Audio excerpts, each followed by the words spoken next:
Happy Friday, gang. We finally made it. I'm your host, Kayla Blakeslee, and we are broadcasting live on Worldwide TV. And I say we finally made it to Friday because tomorrow is the big day, the Scottsdale auction in Auburn, Indiana. Right now, I just want to remind you to hop online to worldwideauctioneers.com. You get pre-registered, get all set to bid, do your homework, preview all the cars, and of course, you can come out here to Worldwide headquarters and preview them in person. If you can't do that, stay tuned. This is your backstage pass to the Scottsdale auction in Auburn.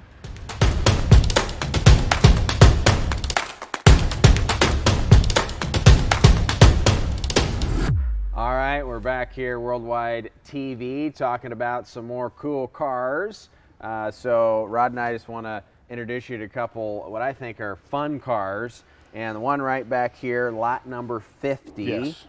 Here Saturday, is an Omega Jag, and Rod, I think maybe it's an interesting car that ought to be explained. Maybe not all of us really know what or why this car even exists. Yeah. Can you give everybody a quick rundown? Yeah, well, back in the day, obviously, people are familiar with the term. You hear of, oh, it's a special, right? Especially in the racing world, and that's exactly the case here. So race driver John Wilkes built this car as a racer back in the day, was owned and raced by other Formula One drivers, and what he did was he wanted a big competitive advantage like every racer does, and he set out to build this, and what he ended up with was a car that met all the rules and regulations, obviously race ready to go, but one of the cool things about this car that was a massive advantage is it only weighs 1,700 pounds.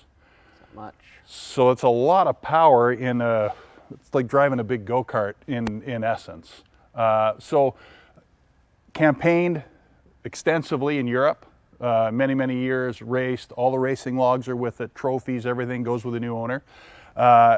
And it's absolutely on the button and ready to go again. So it comes out of a great collection from a really knowledgeable Jag guy that's had it for a while. And one of the other things I like about this is that it hasn't been campaigned here. It hasn't been out on the show circuit.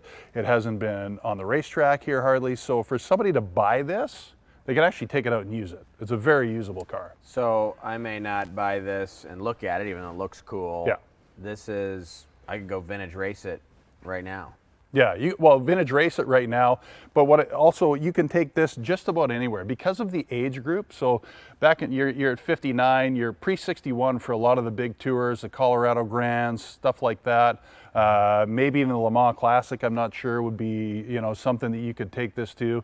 It'll be welcome everywhere, and because no one's really seen it here, it hasn't been unveiled. It's something that's going to cause a big stir, be a big crowd pleaser for sure. And is this car, I mean, we know it's light. Yes. Obviously it's ready to go. Can I win in this thing? Like, is this going to be competitive? You can win, and it it did win. And Sir Jackie Stewart's driven this car. There's even a letter in the file that comes with this. It's pretty cool. That kind of recounts his thoughts about it. And one of the other owners of this car, I think that to sum it up best, as far as it relates to racing, he calls the car satisfactorily dangerous. Fantastic. I like it. Yeah. That's good. So it's a great car. You could take it on tours, certainly take it to the track. So it's another car, these days, everybody loves usable stuff, right? That's the trend in our entire industry. Absolutely. Is what can I use? What can I drive? What can I take? Street legal with a plate, lights, you can drive this around. It's well mannered when you want it to be, and it's a beast when you don't want it to be. And this car is in good shape. I mean, it looks nice. Yes. But when I look at it closely, it looks like it has been used, which would kind of make me feel comfortable using it. Yeah, for sure. Actually racing it, because as we all know, if we do hop out and race, it's not, for the trailer queens, it's often like you're going to get rock chips and stuff happens when you race, right? Yeah, and hopefully all good. Right. Right. Okay, well, let's flip over here. Similar vintage. This is lot number 38, an Allard. And again, Allard is not necessarily one of the most recognizable marks, but they're really cool cars. And maybe explain to everybody where or what Allard is? Sure, absolutely. So Sidney Allard created the Allard. Le Mans veteran Sidney Allard. And what you get is what we call the hybrid. So you've got the European bodies, but American power. So these cars were built in a way such to assemble that, much like Carroll Shelby did with the Cobras. Carroll Shelby, everybody knows Carroll Shelby. Mm-hmm. Similar situation with what happened here with Sidney Allard. So what you've got in this is the power plant in this is the CAD-powered Cadillac V8, which is generally accepted as the most desirable in the Allards, to have the big CAD power in here. And this car has a phenomenal history right from day one. So it's another car that no gaps in the history. You don't wonder where it was. You don't wonder what's real, what's not, what's been. Everything's laid out. So guys that want good original real stuff, this fits perfectly into that category. Yeah, and you know, I'm a big Americana kind of a guy, so I really like the European and American, yeah. You know, the hybrid thing, and I love those cars. And as I'm looking at this one, this car, its restoration is incredible. One of the nicest restored Allards I think I've seen. Mm-hmm. Yeah, so painstaking process they went through to make sure that it is absolutely authentic in every way again.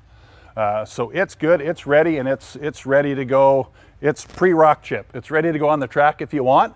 And if you want to do that, take it out on the track and I wouldn't say trade a little paint, but certainly if you want to get it dirty, it's absolutely ready to do that. And another car again that also any tour you want to go on, you're welcome to go on just about all of them. And cars like this are even getting more attention and desire, and tours such as the Pebble Beach Motoring Classic, which you know I've done many times, one of my favorite tours, period. Great, fantastic.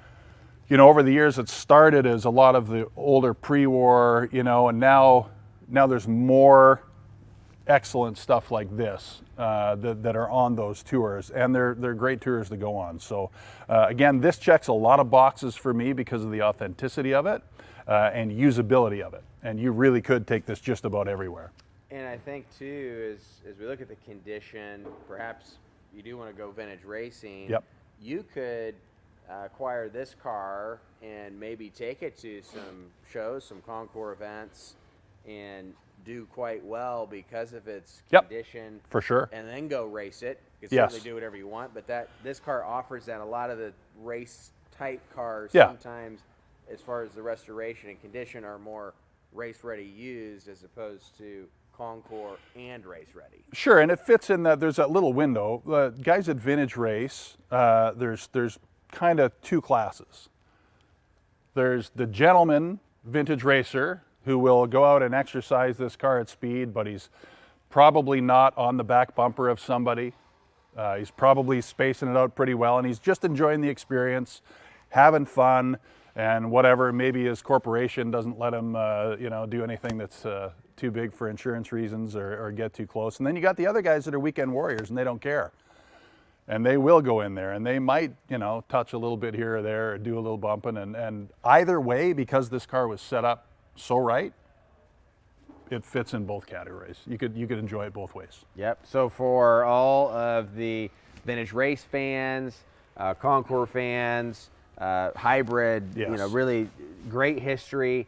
Lot of boxes ticked, as you said, and both these cars are selling Saturday afternoon right here at the Scottsdale auction in Auburn, and we're looking forward to it. We're excited for everybody to tune in and watch live and have a wonderful virtual VIP experience right here at Worldwide TV. Thanks for watching.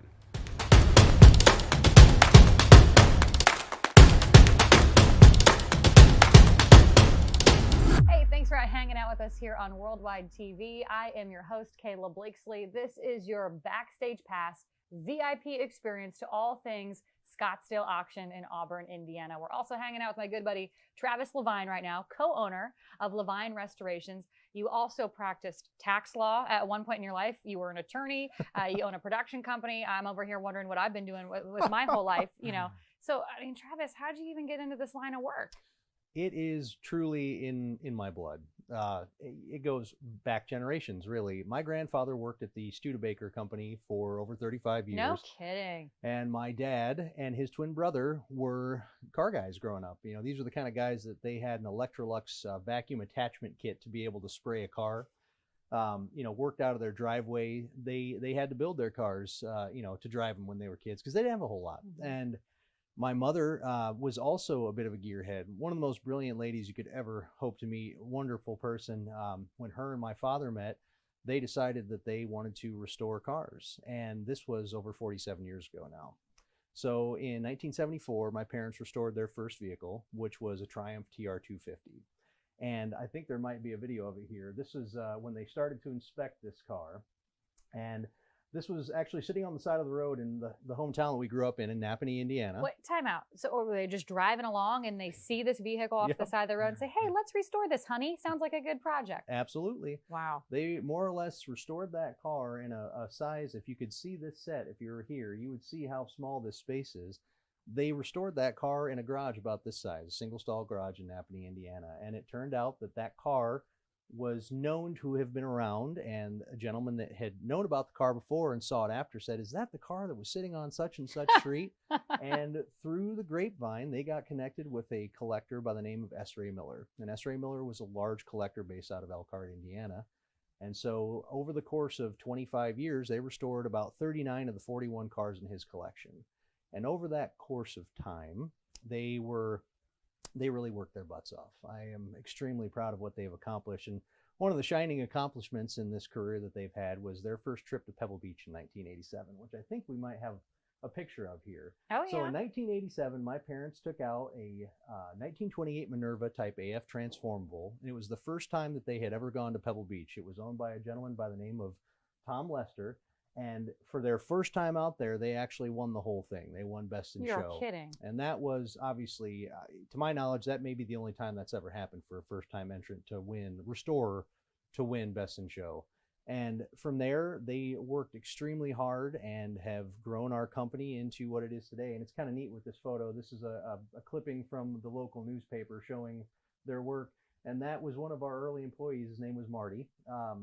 And if you keep rolling here, I think we've got a shot of my parents with Tom out at Pebble Beach in 1987, which I love the white suit. I wish I could pull that off. Yeah, he's stylish. And Mom's hat is fantastic. But that is kind of the early years, the first 10, 15 years of Levine Restorations was my parents really just growing this company out. So here you are as a kid, you're kind of watching your parents do this, even your mom, you know, getting down and dirty, getting in there with the vehicles. So obviously it ran in your family. But you're extremely passionate about it as well. I mean, when did you realize this is in my blood too? I want to be a part of this. Well, when I was a kid, my parents always encouraged me to follow my heart. And they never pushed me into this business, but as you know, as always works out, you find your way back home. Ain't that the truth? So I had a interesting path to coming back into Levine Restorations.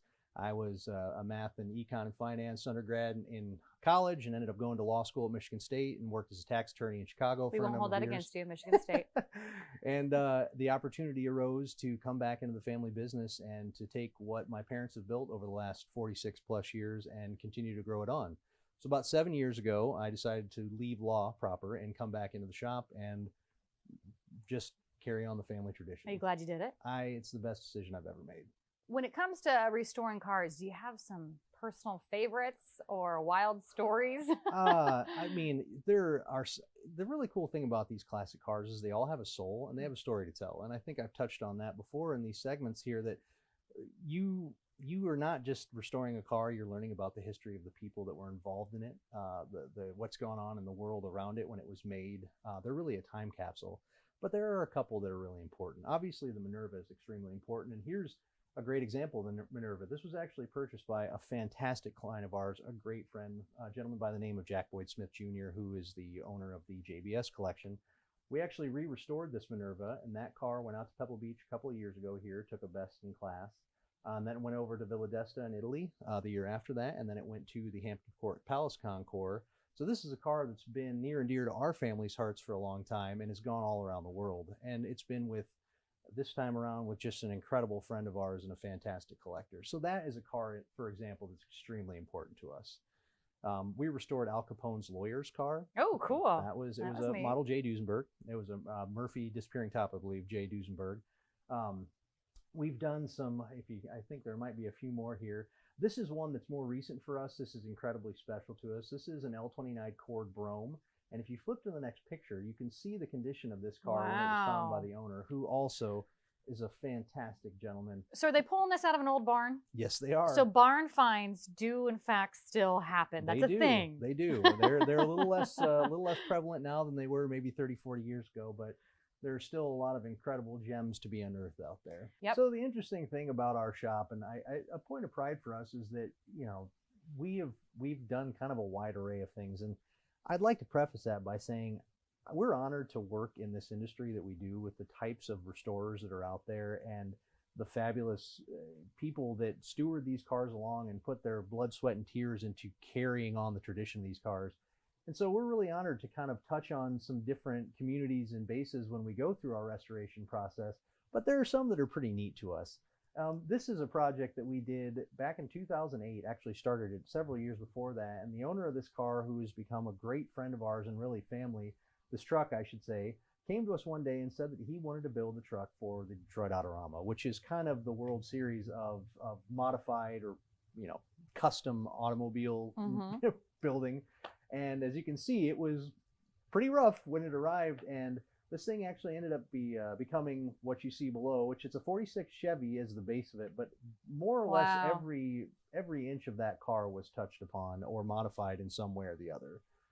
And it ended up actually being the 2008 Grade 8 finalist, one of the 2008 Detroit Autorama Grade 8 finalists. It was the 08-09 season, I think it was the Clean Tool Legends Cup winner, which is a big deal. I mean, that thing won awards all over the country, and it actually ended up being the banner truck for the awards for the next year, which we were really proud of. Of course, as you should be. So, you know, this is kind of the other side of the restoration coin, which we were really proud to be a part of. Did the owner pick that color, or how did you come about to doing this like almost lime green so shade? We actually worked with an artist to kind of do renderings. This kind of in some ways predated using Photoshop, which is what we do now to do color schemes and really visualize things.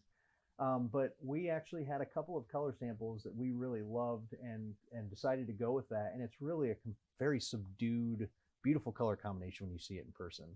Like the truck bed is lined with Alcantara leather. It's fancy, and it's a weave pattern.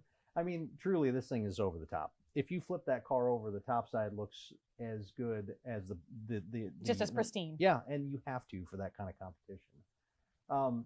Some other ones that we actually do quite a bit of muscle car. This one is actually one that's also extremely... Loving the colors of this one, speaking of the colors. And this is a car that was the way that this was made at the factory. So this is a 1970 AMC Javelin SST Trans Am. And the history behind this is pretty incredible. We actually have a little documentary that we did on it. But the gentleman that owned this car from about 8 months old bought it off of his buddy. They were both Amish. Wait, I'm sorry. You said he's owned it since he was 8 months old? Since the car was 8 months old. Oh, since the car was 8 months old. If he was that would be pretty impressive. Yeah. He bought this off of his buddy when the car was 8 months old, and he's owned it ever since then. And he brought it to us to do a full restoration. And this is a rare car. They only built about 100 of these, and there are only, I think, maybe 40 or so that are known to exist, 40 to 50. And it's an extremely special car. And this car is one that has won, oh gosh, an AACA special award in its first outing. It was an AMO perfect score junior in its first year. We're going back for the Nationals this year. This is a gold award winner twice at the Muscle Car and Corvette Nationals. It's won a lot of awards, and we're extremely proud to work with this. This is a great example of the community of AMC enthusiasts and restorers out there. Some of the greatest people you could ever hope to work with. It's a huge family, and it's been just an absolute honor to get to be friends with these guys. What a great job. Oh, they're incredible. I mean, you truly meet some of the best people with this kind of stuff. Here's a little segment, I guess, from the documentary. Wow, what is that? It was a red, white, and blue Javelin. So I remember going out, meeting them, and let me sit in here a little bit. I knew that sooner or later he will have to sell it if he's going to go Amish. You have to sell your worldly things to get baptized, and in order to get married Amish, you got to be baptized Amish. I thought, shoot, this is my chance to get one like that. I liked it.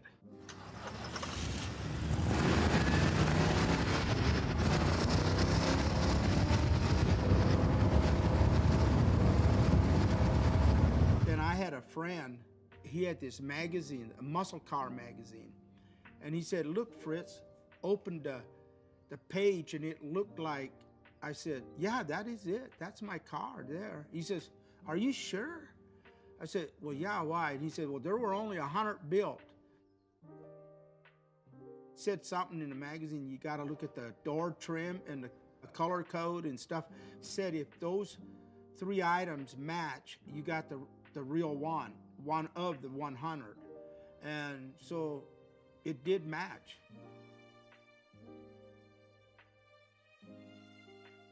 In '86, I decided to restore it. It was just a mess. I mean, I had quit driving it.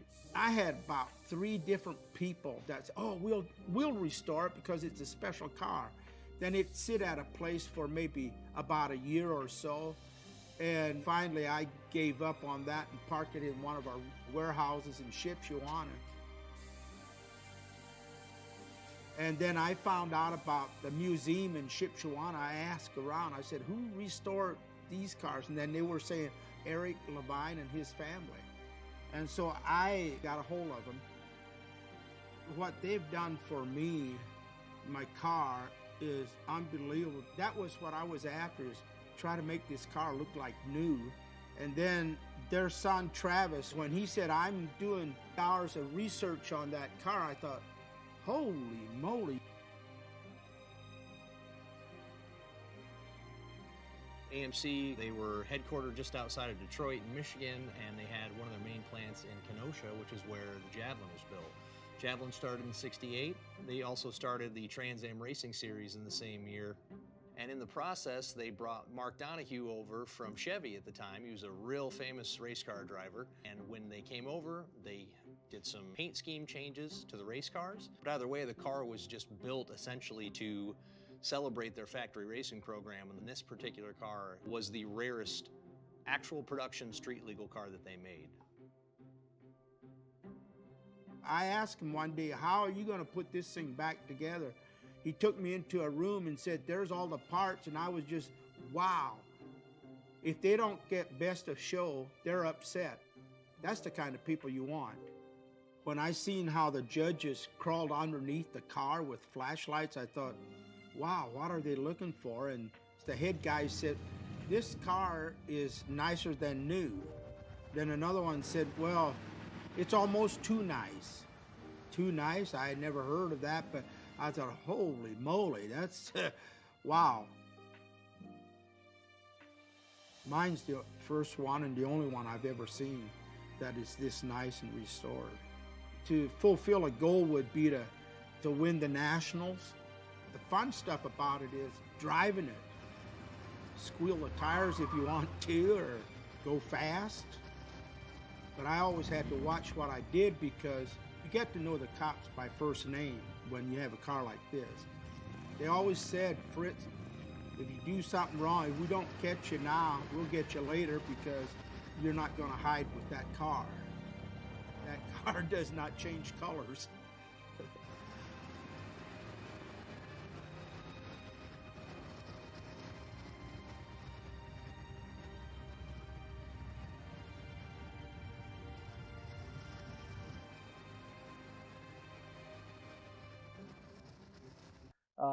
You can see in here, we took this thing out and filmed it and showed it performing. When we build cars, we actually build them to drive.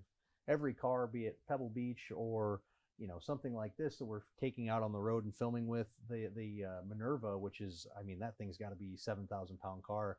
We drove that through the tiny winding roads of Italy on a tour, which was probably a mistake in hindsight. My dad's shoulders were shot after driving it. But we build these cars to really have them, be a part of the motoring experience. So, you know, we do things like that. We do a lot of European sports cars and whatnot. A lot of people may not know that. Right now, we have a 63 E-Type in the shop. It's a very special car. That's what you're working on now? Right now. This is actually from maybe a month ago or so, something like that, a couple of weeks. Rare color combination, interior color combination. This is a car that the owner, again, is just a fantastic gentleman that wants us to take it to the ultimate of historical accuracy. So we're extremely excited to be a part of this too. When you say taking it to the ultimate of historical accuracy, what kind of work goes into that? Things like where the original, pardon me, I'm losing my words here. If there are original marks, like the way that the welds are presented in the car from the factory, those have to be preserved, or the things on the interior that are marks from, if something didn't fit, they kind of hit it with a hammer and make it fit. It's all of the original production methodologies. You do your absolute most to preserve exactly the way it was done, from fasteners to finishes and everything in between. Is that all information that you have up here? Well, or that's a lot of research that goes into this? That's a lot of research, and that would be Jason. Jason has been your research guy. The lead on this. We kind of partition our restorations up with a team lead and a group, and we go through and we set out a game plan and we put our research together, and then we have a very procedural way of going about it. And Jason's the brain trust on this here. He has just amassed an incredible amount of information. And again, this is a fantastic community. The Jaguar group, they are brilliant, absolutely brilliant. And as you walk around this museum, keep in mind that there are so many brilliant restorers, again, that have dedicated their life to that. If it's the only car that they did, somebody put years and truly blood, sweat, and tears into these cars. And I see all this, and I am just amazed by the number of amazing people that are out here doing this work and preserving these cars. So that's kind of a little bit of what we do. Let me ask you this. We're in the Midwest. We're in Indiana. And, what's it like being a car restoration company in the Midwest? That's got to present its own challenges. It is, and I think that is something I am extremely proud of my parents for accomplishing what they have. You figure a lot of these shops started in the 70s. This was obviously pre-internet, and people that were collecting were looking at cars and restorers locally. And so in the Midwest, you didn't have the prevalence of large collectors and some of the more flashy and high, collectible cars and whatnot, and the individuals that were willing to put the money into it that it needed to bring them up to the level to do things like this. And so for my parents, when we were kids, we lived in our basement when we were growing up, and the upstairs of our house was more or less our restoration storage, and No the garage kidding. was where we restored cars at until we moved in to our facility that we're in now. But it really came down to, I have so many memories of traveling to shows as a kid in Pennsylvania or Florida or California or Vermont or you name it, and it was just grit and dedication, and those two really working together with a fantastic crew of people that we have to grow through the limitations of being located in the Midwest at that point in time. Speaking of barn finds that we were talking about, do you ever just kind of sit back and find yourself wondering about the future of what you do and the future of restorations? Yes and no. I mean, I'm a thinker, so maybe I worry. You don't say, huh? Ultimately, just statistically, if you look at it, there are millions of cars that were produced in the classic era alone. And out of those, even if a small fraction were the super desirable cars, which, truly, I believe that any car is desirable, beauty's in the eye of the beholder. But there are so many cars that were out there that there's enough to go around for a long, long time. I still think we're going to find barn finds coming out of the woodwork. I hope so. I'm sure we will. And also, too, we're seeing a lot of cars that were done in maybe the 60s or the early 70s that were, at that point in time, restoration wasn't maybe so technically correct or historically correct. It was more of what the owner wanted, which is fine. So you find yourself restoring cars? Absolutely. Absolutely. When you're talking about cars that are nearly 100 years old, even if they were restored 50 years after the fact, the first time around, we're still 50 years. So wear and tear, materials, things wear out.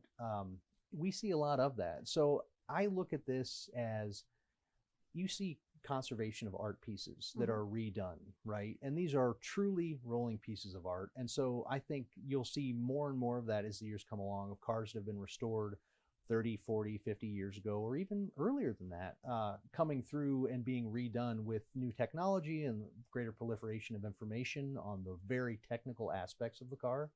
So I don't worry about it too much. I know you're engaged, and I don't know if kids are in your future, but do you hope that you can pass down this treasure of a business to hopefully maybe someday one of your kids or a nephew or something of that nature? I think that would be a dream. Yeah. Ultimately, my fiance Liz and I have talked about this, and she's just wonderful and supportive. And if we have kids that decide that they want to do this, that's great. And You're not gonna are you gonna nudge them in this direction? No, my parents always gave me the latitude and encouraged me to chase my dreams. And obviously, I ended up back here. Came full circle. Who knows? But as we approach 47 years, we're going to be at our 50-year mark before we know it. I'd love to see this go on for 100 years or more. That would truly be a legacy that I would be so proud to be a part of and am. I am so incredibly proud of what my parents have accomplished. I'm going to get emotional about it. But I'd love to see that continue on. Well, it's special. It's definitely a little treasure, right here in the Midwest. I'm just so thrilled that you're sharing your story with us. And I happen to also know that all of these these cars behind us here in this portrait, Levine Restorations restored all of those. Do you have a specialty? When someone rolls in a Packard, you're like, oh yeah, this is what we specialize in, or We've done a lot of Packards. We've restored, I think, just on the underside of 40 classic senior Packards over the years. So we're very familiar with Packards. We're very familiar with Auburn and Cord. The Hudsons are a pretty special story to us. There was a gentleman by the name of Eldon Hostetler that was an incredible man. Is that you in the blue suit? That is. I'm sorry. We'll get to that in a second. But these cars are all very special to us. And there's one that's really important. And that car is this 28 Hudson Model O convertible sedan by Murphy. That was the first Hudson that was ever taken or allowed to be presented at Pebble Beach, and it actually won Best in Class. And so that was a milestone for Hudson as a mark, and we were completely honored to be a part of that. But because you go to Pebble Beach and places like that, occasionally you have to wear fancy suits. So that's what this is here. That is one way to put that suit, a fancy suit. Okay. This is neat though. This is our ownership group here, and in this we have my best friend Jason, who's also an attorney. Probably one of the most brilliant guys I've ever met. He's an electrical engineer from Notre Dame. He was a patent attorney in Germany, and I managed to twist his arm to come back to the shop and take on this whole adventure with me. And he is truly one of the most brilliant electrical car restorers you could hope for. I mean, the guy is he's a savant. And so it's been really special to be able to have a guy that's basically a brother and my parents here. And I wish I had a picture of our whole crew, but we have truly the most fantastic group of employees at our shop. And the crazy thing is 80% of them are then to the age of 45. Wow. We have young guys that are incredibly passionate about these preserving cars. History. Yes, preserving histories. Young men and women. They're craftsmen and artisans, and it's really special to come into work every day and work with my friends and my family and the wonderful people that we work with and get to do what we do. Bringing it full circle here to the auction this weekend, what should buyers be looking for when they're about to make a purchase? As I've hit on before, what is your goal when you're collecting? If you're looking to buy a car, what's your goal? Mm-hmm. Is it to use it? Is it to show it? Is it to preserve it, restore it yourself, have somebody else do it? Know what your heart says on that. Just like you would do if you were, using discernment to buy a piece of art. What's your purpose for it? And then, do your homework with it, talk to the right people, get in a feel for it, and make sure that you're prepared to take on what is really a stewardship role in bringing that car into the next generation. Well, then on the flip side, what do I need to know when it comes to selling a car? Well, when it comes to selling the car, it's what are you willing to part with? What's the value of the car to you, and what is it? What is that? Sure, but you gotta have some degree of expectation, right? Sure, and absolutely. I think it's just being prepared for what the market will bear. Mm-hmm. At the end of the day, sentimental value is great, right? But the market will always dictate the value of a car, and so come into these things as open-minded as you can. This, not every car is going to be a blue chip asset, right? But your enjoyment and I think fulfillment of knowing that the next person is going to continue on your legacy along with that, the legacy of the car, and then hopefully that'll just perpetuate and go down the line. I think if you take that attitude into it, that's really the best way to go about selling a car. Putting you on the spot here, Travis. What's the buyer-seller experience been like here at Worldwide Auctioneers? You know, as an objective outside observer, we've always had a very good rapport and relationship with Worldwide. We've watched a lot of auctions for a lot of auction companies, and I think that Worldwide does a fantastic job. They bring in great cars, they provide a great experience, and they have, you know, fashioned out their own little niche in this industry. Mm-hmm. And it's really neat to see how, you know, these are all companies and restorers that are in the same industry and compete together. But it is, you know, at the end of the day, we all have the same goal, and it's kind of neat to see how this fits into the grand scheme of the collector car hobby, because these auctions are incredibly important. They bring these cars to light in a way that private sales don't necessarily do, or shows that are not as widespread. So I think that Worldwide does a fantastic job of just creating a great environment to buy a car in. I think they do a good job with their customer service, and we've always had a great relationship with them. Travis Levine of Levine Restorations. I've so enjoyed getting to hear your story and getting to know you. And of course, I've so enjoyed having you here with us to kind of share this experience on Worldwide TV. As always, you can get more details about the auction this weekend, get a full preview of the vehicles online at worldwideauctioneers.com. More to come.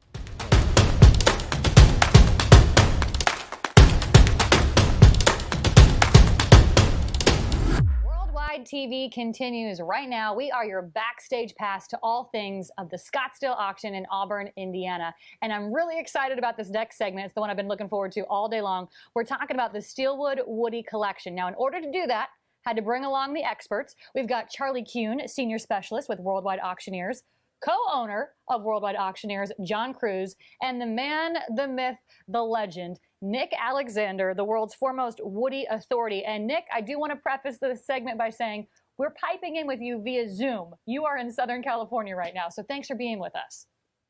My pleasure. All right, guys, I'm the facilitator here. You guys are all you know, the experts when it comes to this Woodie collection. So there's 20 of them in this collection. Charlie, where do you want to start? I'm going to kick it to John. He'll get us started, and then I'll chime in. And of course, we're going to be asking Nick a few questions and whatnot. He's passing the buck, John. So, you know. Well, hey, I think that the first thing I'd love to share is this is a relationship business. It's a passion-driven business, and you know, this collection is here because of our relationship with the seller. Charlie's relationship with sellers. Mm-hmm. He's worked very closely with him, and he's a great friend and a great human in addition to being a collector. But I tell you what, the thing I like best about this collection is that, you know, this fella put these cars together. He loves every single one of them. He knows every one of them intimately and individually. And when I go to buy something, I know one of the most important things for me is knowing that the last guy cared about it. And I can look at it and know which one's nicer or not as nice, but that passion and knowing that, you know, they were just cared for. You want to know who you're buying from. Yeah, and appreciate it. And of course, you know, being able to have Nick here is fantastic. And I think the biggest thing to me when you look at these Woodies, and Nick, this is a question for you. I don't think people realize the immense amount of work and additional work that it takes to own and particularly restore a wood-bodied car. Well, because you take it entirely apart, it's painstakingly labor intensive, and you have to have people that in our restoration shop, we had 7 guys, and they each had their individual area of expertise. And the wood guys had backgrounds in cabinet making and wood restoration, and they were very meticulous about taking something apart and putting it back together. I know the collector of this collection shared my passion in wanting to find cars that where the wood had not deteriorated to the point where it couldn't be restored. Henry Ford owned 280,000 acres of virgin timber in northern Michigan, birch and maple. He was the only car manufacturer that made his own wood bodies, and they were made out of first growth timber that, if it was cared for, never deteriorated. It's beautiful, beautiful hardwood. And it's, if you look at the grain and the patterns, first growth timber is much denser than later generations of timber, because they were in these very, very dark forests, very thick forests. And so the competition for sunlight was straight up. So the trees would grow tall, but they wouldn't grow out quickly because all their energy was to going up the tree. And so the density, each growth ring is very tight and close together compared to, say, a maple tree that you planted 40 years ago. So for me personally, to find a car that had original savable wood was the mother lode. That was the gold standard, and that's what we always shot for. We had the ability to make the parts if one or two parts had deteriorated, but we didn't ever deal with cars where they just made an entirely new wood body. We thought that the value and just the history of these cars, it was important to show the wood body the way it came out of the factory. Yeah. Is it rare, we've got a collection of 20 of these Woodies, the survivability to have 20 in one collection, is that rare? Is that common? I mean, what's the value here in this 20 car collection? I think this is, and Nick, chime in, please. I think this is probably one of the world's largest Woody collections at the moment. Okay. I think, Nick, you probably had the largest wood-bodied car collection back in the day, 10, 11 years ago, but I'm pretty sure this is the largest wood wagon collection, and we're obviously honored to offer these for our consignor. Nick, is this one of the biggest collections out there today? Since I retired, Charlie, I haven't kept track, but I know the consignor, and I can tell you that he was dedicated to making a quality restoration, to take his time and make the car as authentic as possible. The way we used to tease each other. We had two different philosophies. I liked my cars to look like they came just rolled out of the factory. This collector liked cars the way they just rolled off the dealer showroom. In other words, he had added white walls or outside mirrors or different accessories to the car that didn't come originally with it. But they were still in the new car showroom, but not from the factory. So he liked to add a little bling. Half the battle in car restoration is finding the right car to restore. A car that hasn't been rusted out, that has been well cared for, and has not been crashed. And it makes the whole process easier and a better end product. Well, let me ask you this. I kind of want to pick your brain. What's the allure of owning a Woody? Because I got to be honest with you, when I think of a Woody, I think California, I think surfers, so what's the allure of being able to own one? Well, for me, my first job was in a Ford dealership when I was 14 years old. I was what they call a get-ready boy. When the cars would come in from the factory, we would see that they were running right before the customer got the car. And if they wanted accessories, we would put the accessories on. And I made friends with the used car manager. And by the time I was 16 and got my driver's license, he would call me if there was a car that came in trade that he thought that I could make a few bucks on. The old clunkers that were the $75 cars and the $100 cars. And a Woody compared to a convertible or a hardtop was cheaper because they were beat to hell by then. Nobody took care of them. The surfers got a hold of them. They were falling apart. So often the cars he would call me about were old Ford station wagons. And that's how I kind of fell in love with them. And as I got older, I wanted nicer ones. Somebody sent me a picture just the other day of my first Woodie. It was a 51 Ford that I paid $225 for. And it ran great, and I used it for a couple of years. It was a wonderful car. But I think that there's just something about the history of how they were made, and in a kinder, gentler time. You know, they were mass produced, but mass produced in dozens and hundreds, not thousands. And I was lucky enough to visit Iron Mountain, Michigan, where the factory was, and we collected a bunch of photographs from inside the factory of the workers bringing a log in from the forest and making a door or making a roof, or and watching the assembly process, and it was it just got in my heart, you know, something that I identified with it.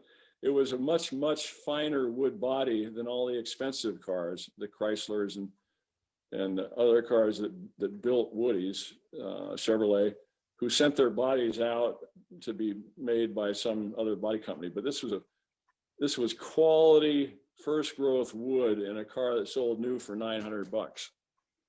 Amazing. You know, and the wood was furniture, fine furniture quality wood. So I just kind of identified with the product, and as I got older, my interest continued and then finally, when I got to the point where I had some time to start a collection, I was very fortunate to meet a couple of fine restoration guys who didn't like the part of restoration where you had to go out and find the car, pay for it.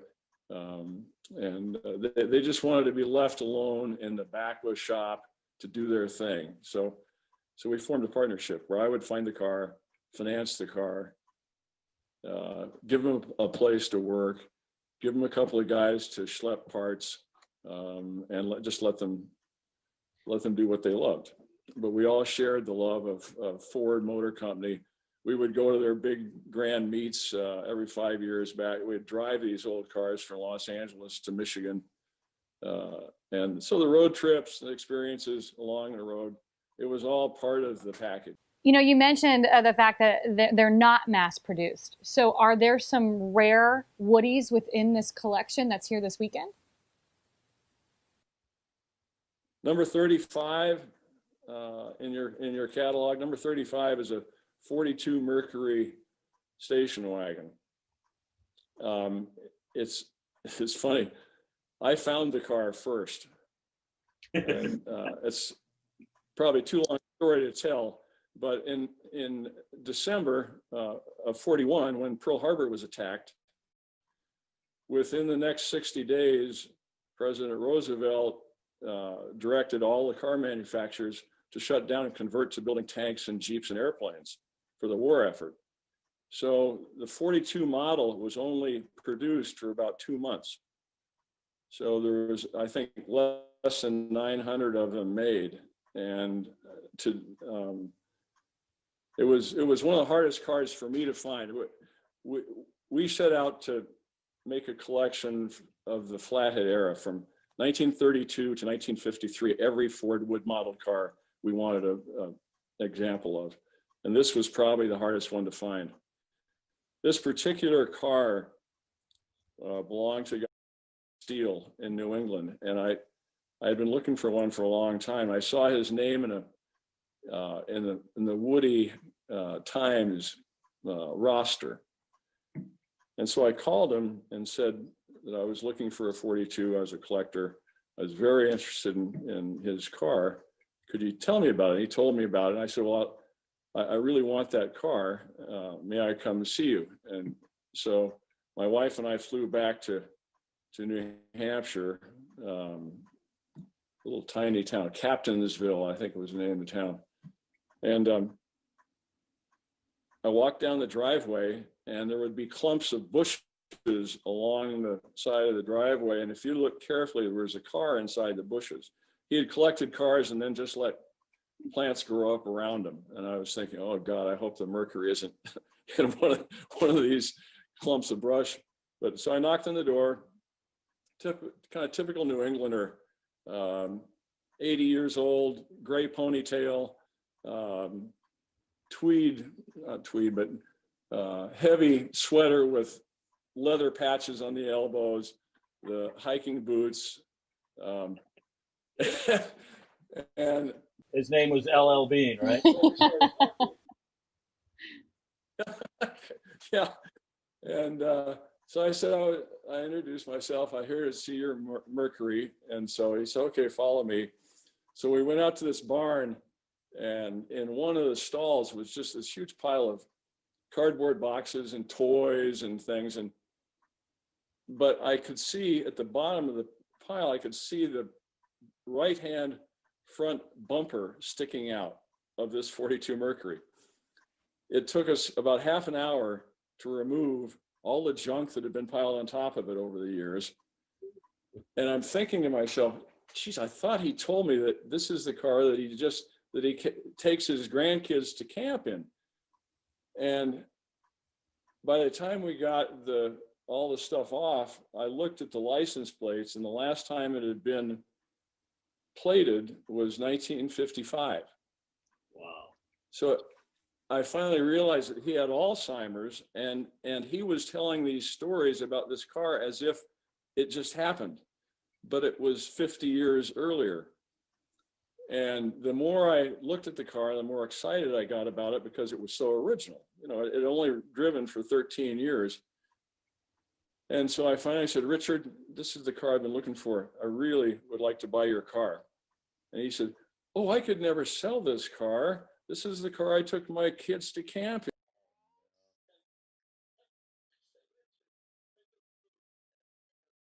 This car.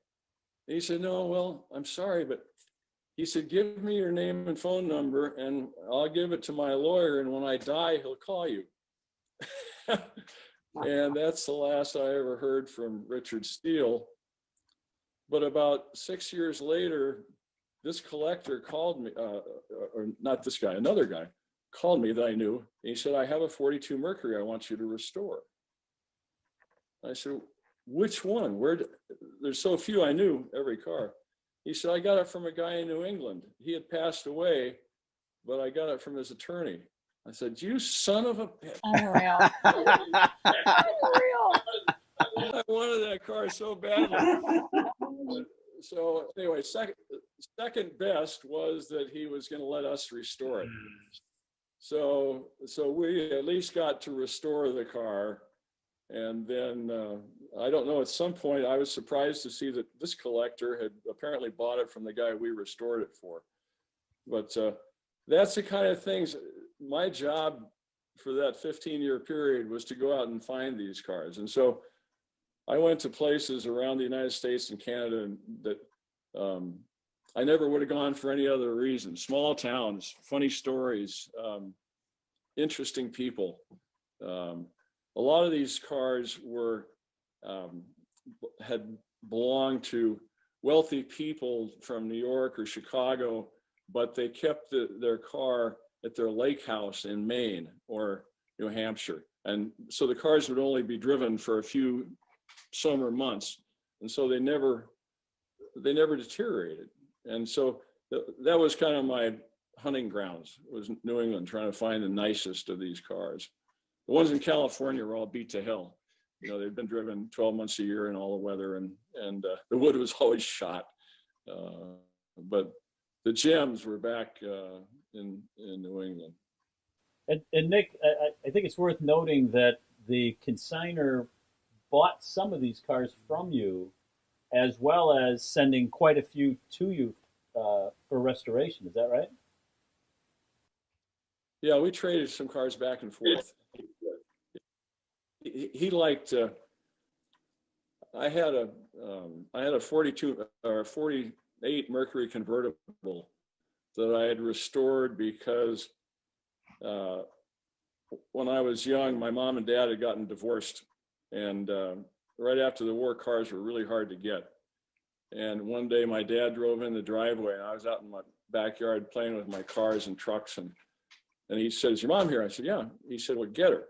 So I went and I said, Mom, Dad's here and he's driving a Mercury convertible. And so she came out and he said, honey, you dangle the keys like this. And said, honey, if you'll take me back, this is your car. Now, she had been riding me to kindergarten on the back of a bicycle. And I was living with her and my aunt and my granny. And between the three of them, they owned a 40 Chevy business coupe, a real pile. So here was this yellow, brand new 48 Mercury convertible. I'm looking at my mom going, take it. And but my mom was really smart. She said, well, why don't you leave it here for a couple of days and let me think it over? So he did. And she drove him home and came back and said, okay, we're taking a road trip. We're going to San Francisco and we're going to see your old aunt and we're going to live it up a little bit. So we packed a bag and got in this brand new Mercury convertible and drove from LA to San Francisco and back.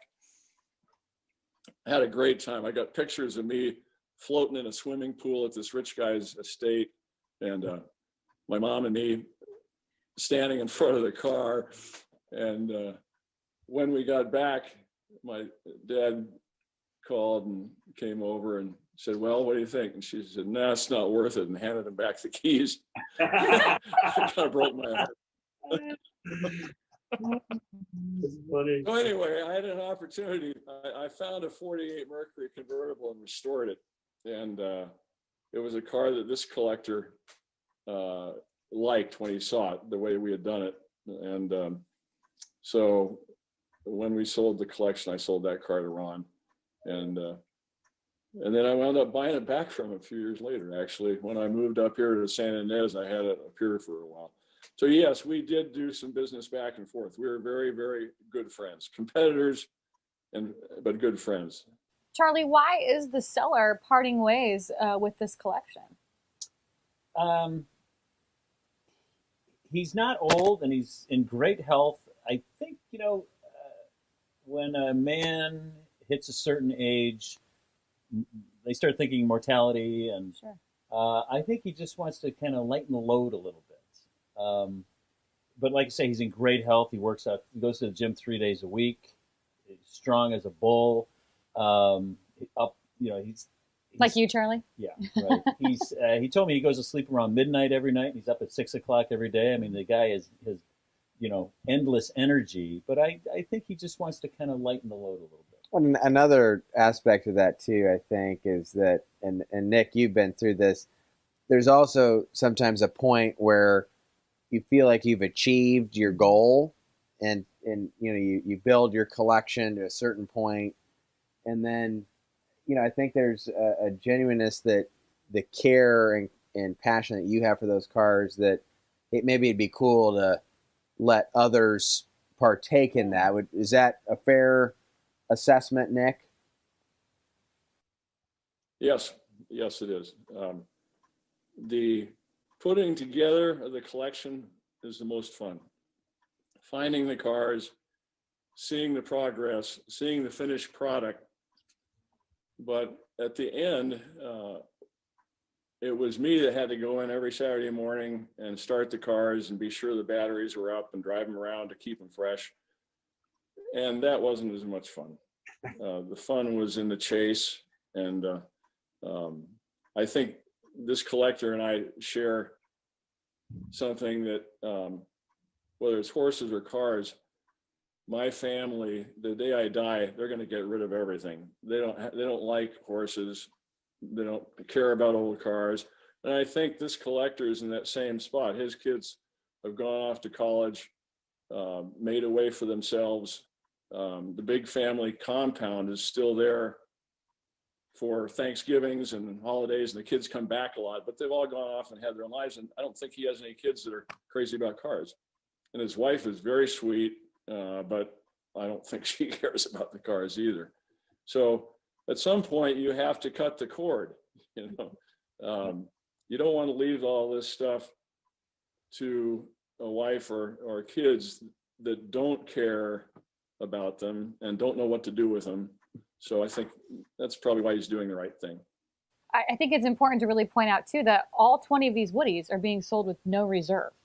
So someone's probably going to get a pretty sweet deal here this weekend. Yeah, I think that when a seller is kind of working through that, let's sell it, that when they're really serious, to sell them no reserve is the best way to do it. And Nick has experienced that, and when you have great cars and you sell them as a group, as we're doing, for this collector now, everybody appreciates that. They know what you did. They know your cars. And, I think the reward is almost always there. I mean, yes, it makes the process shorter because you're not dragging out selling a bunch of cars over 2-3 years. But the buyers, I think, are able to better appreciate the work that, this collector, guys like Nick that have just invested an immense amount of time and effort and money to put them together. And so we're excited. A lot of the buyers, Charlie and I get to talk to a lot of the guys that are interested in these ahead of time. And I mean, there's some wonderful collectors. You're like, I hope this guy gets that car, and I hope he gets that. And we know they're going to go to great homes because they really are great cars. Yeah. Do you have favorites within the collection? I mean, obviously, Nick, you're a fan of the 42. Any other favorites within this collection? My favorite is the 34. Okay. I just love the look of. So, it is probably the height of the streamlined and deco. Not the height, but at the beginning of the streamlined look. And it's my opinion, and a lot of collectors share the opinion, that no manufacturer built an ugly car in 33 or 34. The styling is just extraordinary.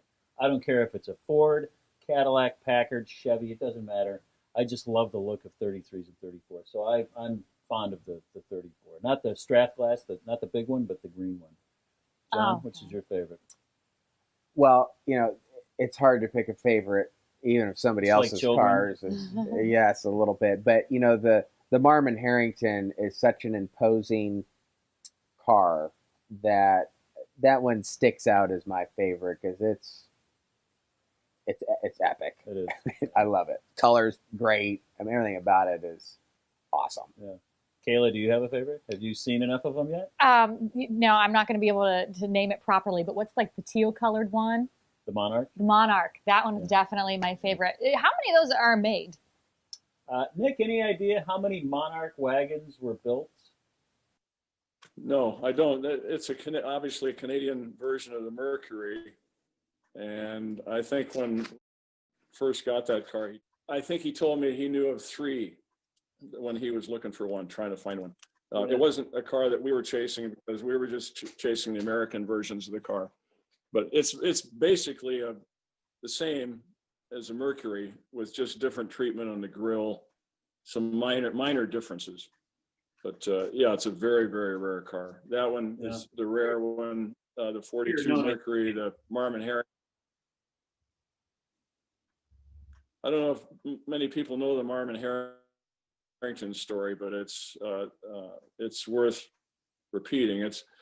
It's a company in Indiana, I believe, that they made 4-wheel drives for large trucks, and they had a division that in the 40s decided to start making them available for passenger cars. And so you could go to your Ford dealer and order a brand new 40 Ford with 4-wheel drive conversion. So it would get built in the Ford factory, a complete car, and then it would get shipped to Marmon Harrington Company in Indiana. They would convert it to the 4-wheel drive, then send it back to the dealer for new car delivery. And it just about doubled the price of the car. But they were mostly used by ranches, commercial operations, logging companies, ranches, where they were really used hard out where they had to have 4-wheel drive. So they were very rare to begin with, but then they were even rarer 10 years later because most of them were in the junkyard. So to find one that was restorable is a huge accomplishment. And And to own one you have an extremely rare car if you own a Mercury or a Ford with a Marvin Harrington conversion. We won our class at Pebble Beach with a 40 Ford standard station wagon with Marvin Harrington conversion. And, the judges were just all over that car. It was spectacular. And as his is the same. Going back to the Monarch for a minute. So I'm just going to go back to the Monarch for a second, Nick. It's really difficult to get any information on Monarchs. Why? I don't know. They didn't build very many, and I think they only built them for 5 or 6 or 7 years. But if you Google 1950 Monarch station wagon, you can barely find anything. Wow. So I think they made 500 or 600 wagons, and this is one of 3 known to exist. It's Wow. very, very rare. Of course, I like the one that's hard to find and know anything about, right? Oh, you have good taste. But it right. is selling no reserve on Saturday, Kayla, So I should get 2 of them if I can? Is that what you're trying to say? Well, you didn't need one Saturday. You can worry about the other one later. Guys, what am I missing? I feel like we've covered a lot regarding this collection. I'm really excited about it. Again, you can preview it for yourself online at worldwideauctioneers.com. But anything else to add, Nick, before we wrap this up?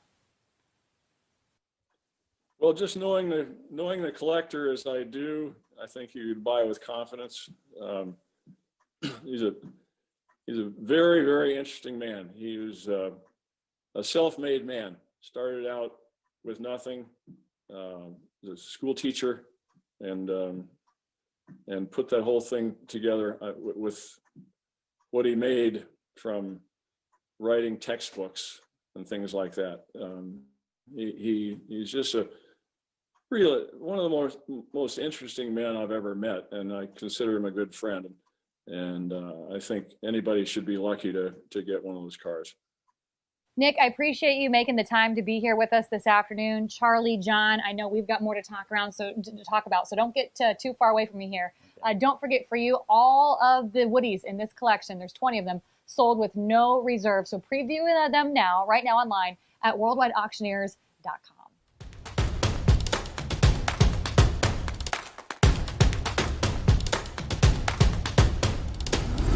Thanks for watching Worldwide TV. Once again, I am Kayla Blakeslee. I am your host today. By day, I host a news talk radio program in Northeast Indiana. But today, I am your host, part of the Scottsdale auction in Auburn, Indiana. And right now, I have the pleasure of hanging out with my buddies, John and Matt. And I wanted you both to sit down and take a break here so we can really dive into the J. Kruse Education Center and just talk a little bit more about it. For starters, just how did it come to fruition?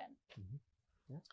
Well, Rod and I, my business partner here at Worldwide, have been pretty passionate about education for many years. I grew up in an educationally driven home and have been able to have access to watch what happens not just here in Indiana, but around the country. And we believe that there are a lot of things that we can do to help our students, our parents, our teachers, other organizations be better at educating our kids. And so we are really focused on what we've done, which is putting together a program and an education center that is going to be transformative for education. And we believe that early on, the experiences that you have lead you to a path that will allow you to have a fulfilling career. And there's some very disappointing statistics that are out there. As an example, 80% of folks who graduate from college will never have a job in their degree field. Wow. And as little as 15% of people say that they are experiencing a fulfilling career.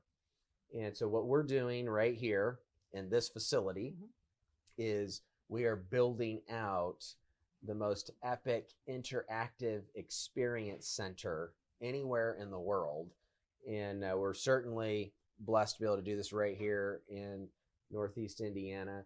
And that's where students, adults, and certainly veterans who are transitioning out of service, we're specifically serving them and K through 12 students, where they can come here and really free range explore all 16 career paths and the dozens of job categories that are out there. And then along with that, we have our Career Coaching Academy, where you're able to go through a battery of assessments, meet with our career coaches, and then we actually connect you with places that are hiring. So businesses, or wow. if it's students, other educational opportunities, or other great nonprofit programs that are out there that are specific to what we now have assisted you in discovering. And we're just there to come alongside that individual all the way through and do everything we can to help them experience a fulfilling career. And since we're, really passionate about this, we do have a lot of other things that we're doing. And as a business person who's passionate about education and also is pretty involved in the political end of things, we felt that it would be imperative to have a strong educator at the helm of this. And so after maybe a little bit of convincing or arm twisting, Some negotiating, we were able and are so fortunate to have a quality, beyond quality individual in Matt to be our executive director. So we wanted to pick what we got, because I don't think we could have had a better person anywhere from any place else. Well, Matt, you spent over a decade in the public education system. I know you were a principal at a local school around here. So what is your role then as the executive director? Yeah, so my passion came out of, I was a teacher followed by an administrator. And I think the most disheartening aspect of being in that area, talking with high schoolers every day, was that they didn't have a purpose. They didn't have a drive. I'd ask juniors and seniors, what are you doing after you graduate from high school? Oh, I don't know, Mr. Toth. I don't know. I don't know what I want to do. What do you mean after 12, 13 years in our system? How have we not given you a passion, a drive? How have you not discovered what you want to do following high school? I knew this was an issue, but given the restrictions of public schools, all of our schools, public, private, no matter what, kids don't get out of the building. They don't have these life experiences that they need to see what else is out there. What are they excited about? What are they talented in? What skills do they have? And how do we mesh that with careers that actually exist? And so that became my driving passion to jump on board with John, become the executive director, and begin creating this vision of something that's never been done to radically transform education in this country and maybe even the world. So is it safe to say that the meat and bones of this, when it comes to the goal, you're really just trying to help kids, teens, adults, veterans that you mentioned, just discover their true passion? Yeah, and mesh their talents and their passions with a career, with how they're hardwired, with how God hardwired them to be. That is the true focus. Amen to that. So when you say career paths, I believe, John, you mentioned there's 16 of them. Could you be a little bit more specific? What kind of career paths are we talking about here? So we've been able to, over the last decade, travel the country, do a lot of research, and learn what other states are classifying different career paths. And so we have come up with our own set, but we believe that pretty much every job falls in one of these 16 categories. So as an example, here in Northeast Indiana, we have a lot of healthcare, a lot of hospitals, etc. So health services is a pathway. You may want to be a nurse, you might want to be an x-ray technician, but all of those things still fall under that umbrella parent pathway of health services. Manufacturing, business, marketing, human services, agriculture, food, natural resources, information technology. We can go through the rest of them, but it is first identifying, kind of that passion. What is it about you, as Matt says, that you're hardwired, that's going to drive you to be excited about something on an ongoing basis, but then also taking your talents. As we go through the assessments, it's getting to know who you are, but also what you're actually good at, and say, hey, you know what? Maybe you're not great at biology, but you really felt like you wanted to be a nurse. Well, if you really dissect a particular assessment, I say, hey, you know what? What we've discovered is you really care about helping people. You're really good at math. You have some accounting aptitudes. maybe you consider being an accountant within a healthcare system. And so you would be fulfilled in knowing, hey, I'm part of helping people. The nurse is doing this, the doctor's doing that, but somebody's got to do, the back end of that and all the financial aspects of it. So that's one example. And for our students, as they're, thinking about college exploration, let's make sure that we've identified, not after you graduate from college, but before you ever go. That would be nice. Hey, this is something you're good at. This is something you like. So you're really investing. You're making a good investment in that college endeavor. And I tell you what, when you sit around a group or family, and you have a young person that is sharing, I don't know what I want to do. I have no idea. I mean, there's nothing more gut wrenching, because that does not have any bounds. It has nothing to do with income, race, all those things, because you have people of all spectrums that have that challenge. Conversely, when we all are sitting around as a group or family, and we know that, little Johnny is so excited, or Jane is just amped, none of us really care at that point if it's the most lucrative paying job, but we know that they're happy, they're fulfilled, and it's one of the best feelings you can have.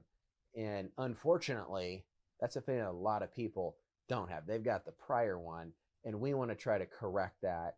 And so many people want to support, students and veterans. And what better way than, hey, this person wants this. And I know a lot of business owners like, hey, here's a 16-year-old student, and we've gone through it. They've been coached, they've been assessed, they've had the experiences here at our experience center. We know this person wants to work in your pathway. They will thrive there. Oh, yes. Those people oftentimes will do more than you could possibly imagine to help that individual be successful in that. And that's what we want to do. Well, speaking of that support, then how does the auction tie into the J. Kruse Education Center? Sure. Well, Rod and I like to give back. A lot of the things we do are maybe under the radar or quiet. This one is not. So much. It's a little bit more visible. And so we found that the collector car community, which is a pretty affluent community, and it's also a very giving community. We want our company, Worldwide Auctioneers, to actively and on an ongoing basis be able to participate in things that we believe are worthwhile.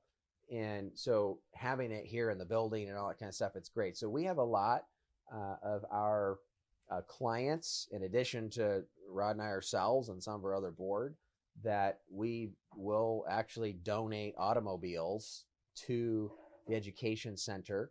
There's a lot of ways to do that.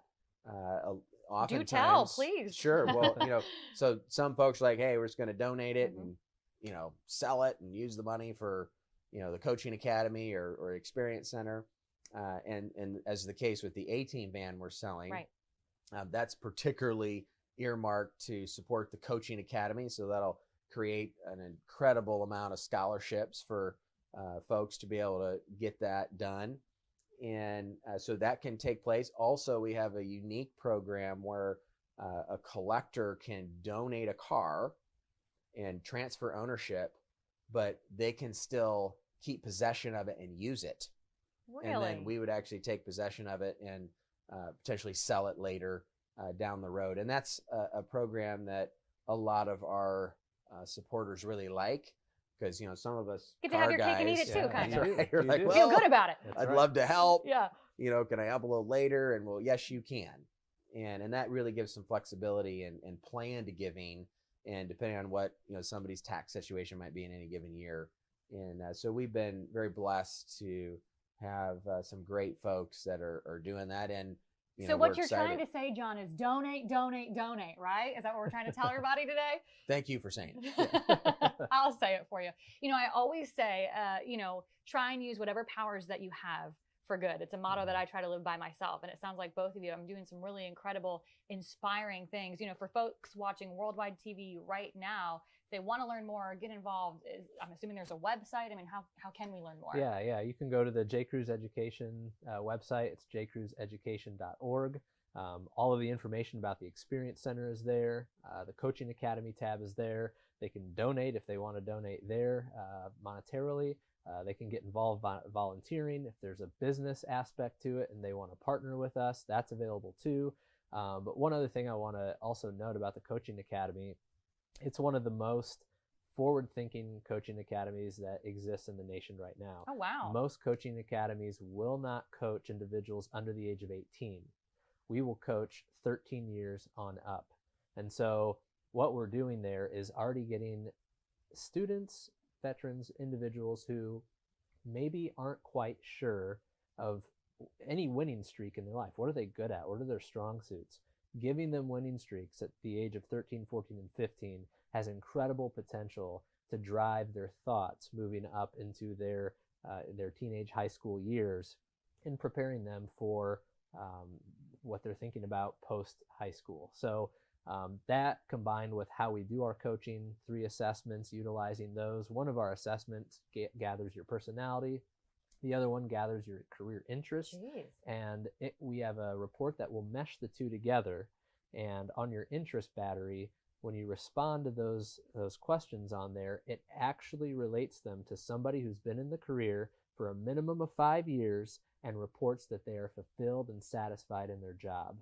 And so when you mesh that with a personality and someone's skills, and through the conversation bringing the values, it's an incredible recipe for us to be able to sit down with a teenager, a veteran, an individual, and say, here's how you're hardwired. Here are the top 25 jobs you might want to explore. Here's some classes you can take at your local university, your vocational school, to get you prepared and figuring out what you want to do. This sounds, I mean, just absolutely incredible. How much manpower and time did it take to developing the education center? We have a special R&D department that's cloning Matt right now. That would be nice. Can you get me one while you're at it? Yeah. So we took a lot of time exploring around the nation what career coaching centers are open, what ages are they coaching, how much does it cost to coach an individual, how much time start to finish. And so looking at all of these things around the country, around the world, we decided on 3 core assessments that we decided to use to help pinpoint and triangulate data on individuals. And then from there, we decided, you know what, we need a more unique way to coach. We're not just going to coach 18 on up like everybody else. We need to start younger because a lot of those decisions of young people they're forcing young people to make those decisions earlier and earlier. Why waste a semester going in a welding class when you are not hardwired to do that? And maybe in our experience center, 20 minutes of welding here will say, no way, I'm never going to do that. I'm done. I'm done. Okay, answer me honestly here, because you've been in the public education arena for quite some time. When John came to you and said, hey, I've got this idea, I want to do this, did you think he was crazy? Did you think it was possible? I would say I definitely thought it was possible. I don't know if I thought he was crazy. We had a love-hate relationship. Pretend he's not sitting right there. It was a love-hate relationship at first, but as I started learning about his vision and his passion for wanting to disrupt the educational space, I understood that and felt that because I saw it every single day walking through the halls of the high school. Well, again, I'm so excited for you guys. Way to use your powers for good. One more time, that website for folks to learn more. Yeah, jcruseeducation.org. jcruseeducation.org. Thanks for watching us on Worldwide TV. Don't forget, you can preview all the cars, get registered, find out the schedule of events right now on worldwidetv.com. Stay with us.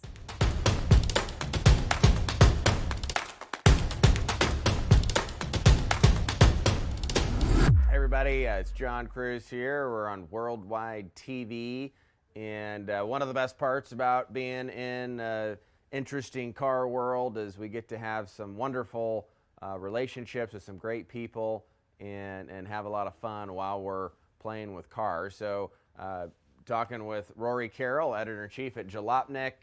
Rory, we've known each other for a long time, and it's been exciting to watch you become a very influential person in car world, and appreciate you taking time to chat. It's wonderful. Yeah, thanks, John. It's good to see you, man. A lot of people don't know, but John gave me one of my first paid writing gigs, doing auction catalog copy for Worldwide. So I've always had a soft spot for your company and obviously you guys, and I'm thrilled to be here. Cool, cool. Well, it's fun. I think I always tell people the main reason I love cool cars and vintage cars is the experiences that they bring, and particularly with the people.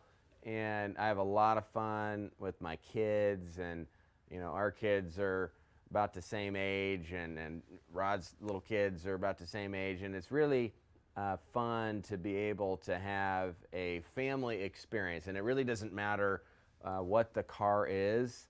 Matter of fact, we have some of the most fun and some of our least expensive cars.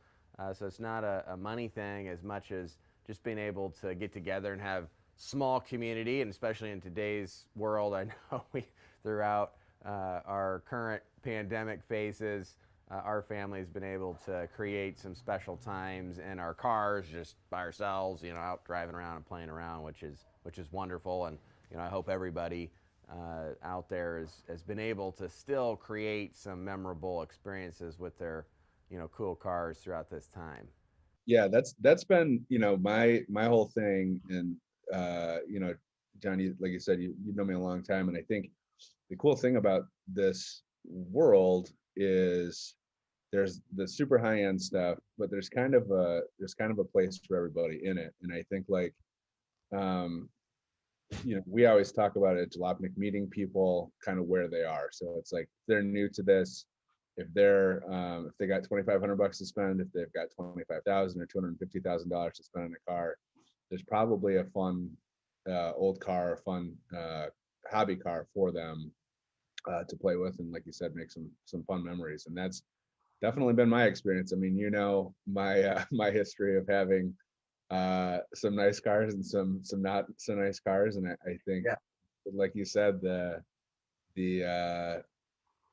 the lesser cars, or like the less collectible cars, have been just as much fun for me to own. Which actually, probably a good question for you, I think, segue if I can, but what do you see right now at that low level, accessible level of fun stuff? What are some good places to get in? I remember when I was first getting into this, it was like BMW 2002s and Alpha GTVs were cheap, but certainly is not the case anymore. What do you see on the horizon as kind of fun, accessible stuff? Yeah, it is always, as I've grown up and over the years been part of this hobby, it is, of course, from an investment standpoint, it was, what's the next, great piece? And it's fulfilling for me. When I was a kid, I had a Viper poster in my room, which was a big deal because my parents were not big into a bunch of posters and stuff. And to see them kind of come into their own as early 90s, late 90s cars. So as we look at the future, I think that I guess for me it's kind of not so much what is going to be worth a bunch of money, as much as what are we going to have fun with. And you look at a lot of the usable pieces, I think, and I'm, at least here in the Midwest, I see a lot of younger people gravitating to still some of the SUV early ones, your Jeep Grand Cherokees and some of that stuff. And of course your imports, tuner land. And it's like, well, are any of these ever going to be worth anything? I guess it doesn't matter, but they can have some fun. And I know you got some of these smaller, unique cars that I don't know if kids, when I say kids, we're saying 18 to 25, are viewing them in the same way that I do. But it's really hard for me to answer that specifically as I think about, well, what cars in the 2000s that are kind of more in that affordable range, if you will. I mean, we're not talking about Ford GTs and, you know, supercars. What are they? And I really don't know the answer to that. Yeah. I really like some of the Honda stuff from that era, like the Preludes from the early 2000s, and like even the weird little Jelly Bean Civic SIs is coming around, you know. Like Ford Focus SVT was a really cool thing. That I would put that at the top of my list. Yeah. I mean, they're still great cars to drive, and you know, they're out there. They're hard to find, and the challenge with everything is like when a performance car starts becoming a little bit collectible, like finding one that hasn't been just ruined by, you know, 4 generations of teenagers. Right. But those are, you know, and like I said, those cars loomed large for me when I was that age, you know, when I was like 16, 17, like starting to really think about like what that first car would be for me. And obviously they were totally out of reach, but like that stuff, you know, when you see one, you see a nice one, it definitely catches your eye, and they're still like reasonably approachable. And like you said, who knows if, you know, if that's ever going to be a blue chip car, but it's something you could buy right now and have a ton of fun with. One car that I remember, so the first car I ever bought was a 65 Dodge Dart. And then the second car, which I actually used the most, was a 1987 Ford Taurus. And it had some rust, and it was not a great car by any stretch. I actually bought it from my brother over a 6-month period for $1,250. And so I had that, but there were some cool kids out there that had some SHOs, and even today I'm like, you know, if I could find a super good SHO, I would love to have that, and kind of put myself, I don't want the rusted out regular one, but it'd be super cool to get one of those. Yeah, you want the one you wanted, not the one you had.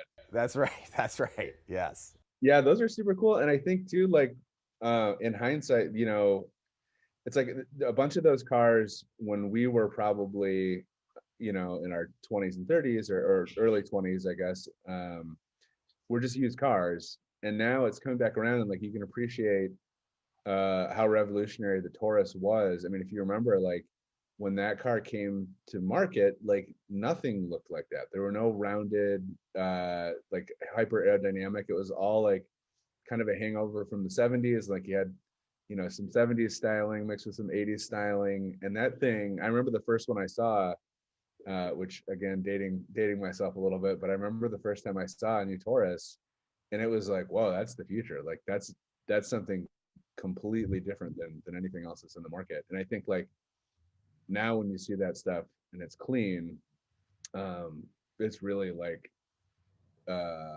you know, really striking to me. Oh, it's always great to see somebody.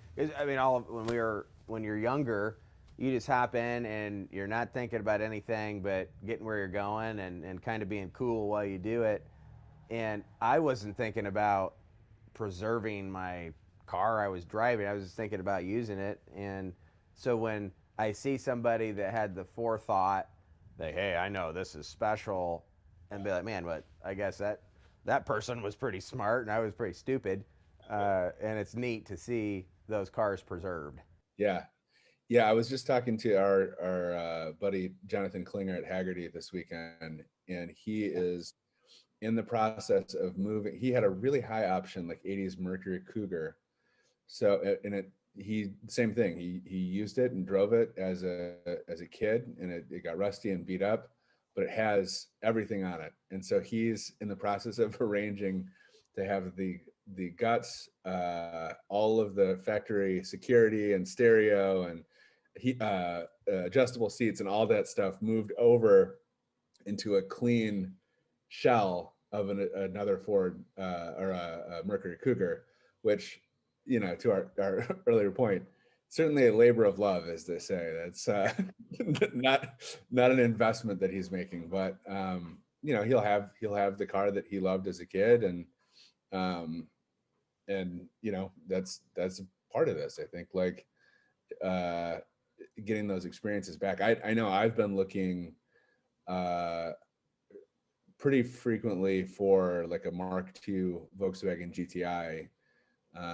And I know like I'm not a huge nostalgia person, but like that was the first fast car, or like fast, not at all fast by today's standards, but like performance car that I ever had. And like I can remember what it felt like to sit in that seat and like to drive that car. And I want to have that experience again, which is, you know, maybe that's me getting softer and more nostalgic as I near middle age, but it definitely, like, you can start to see the appeal. That's awesome. Well, you know, it's always fun to think about the experiences, and as some of us get to middle age, I'm pretty sure I'm there. I'm going to go with probably am. But, you know, to try to, you know, adjust your resources and, you know, convince your significant other that this is a great idea and all that kind of stuff is fun. Because, you know, there's still, aside from how much or how little you can buy something for, you still have to have a place to put it, whether it's the driveway or the garage or, you know, that kind of stuff. And, you know, I park outside, right? Like this morning I had to get the car cranked up and defrosted and all that kind of jazz. And we live on a farm, but we also have, you know, what I think are cooler cars inside our barns and stuff. And we're parking outside, which seems silly when you think about it, but then you're like, well, there's no way. I mean, I can't sit outside. We can just park outside. It's no big deal. I have all of my, historically I've had garage space, and I currently have 2 collector cars in the garage, and my 2 daily driver cars are sitting outside, frozen. Oh, love it. Probably no matter how many garage spaces I have, that will probably always be the case. Well, and you know, my wife Abby, and those that also know her, she's a wonderful, sweet human, and never complains about it. The other day we were just, you know, chit-chatting about, you know, maybe some things we could do in the future, and you know, she's like, you know, do you think that maybe we someday could have like a garage where we park our daily drivers inside? And it wasn't, you know, it wasn't a vindictive or angry or like, you know, that would be really nice, you know, if we didn't have to scrape snow off the windshield someday. Yeah, which if she's mentioned it, you probably better get on that. Start making your plan. Yes. Yep. I'm trying. Well, so I'm thinking about, oh, well, we could build a garage, but immediately I forget about the conversation with her, and I'm thinking, man, what I could put this in. Man, we probably need to make it a little bigger because we could squeeze another car. Maybe a little shop space, get a machine shop back there. Yeah, I've had that thought too.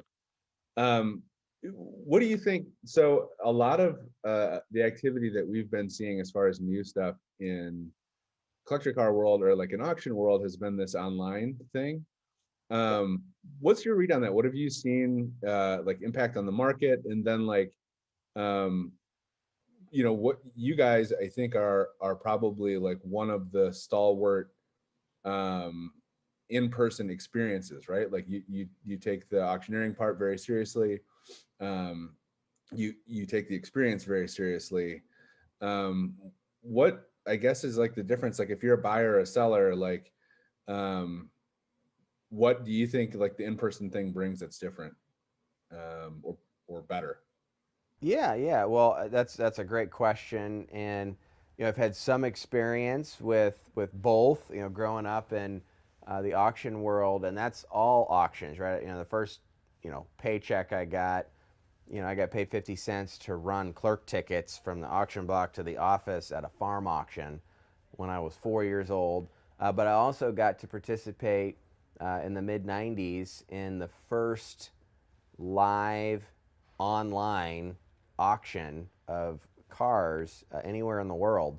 And that was right here in Auburn, Indiana. My business partner Rod and I were both there. Worked with a fella a lot of people know, Jeff Bezos. I was actually part of that.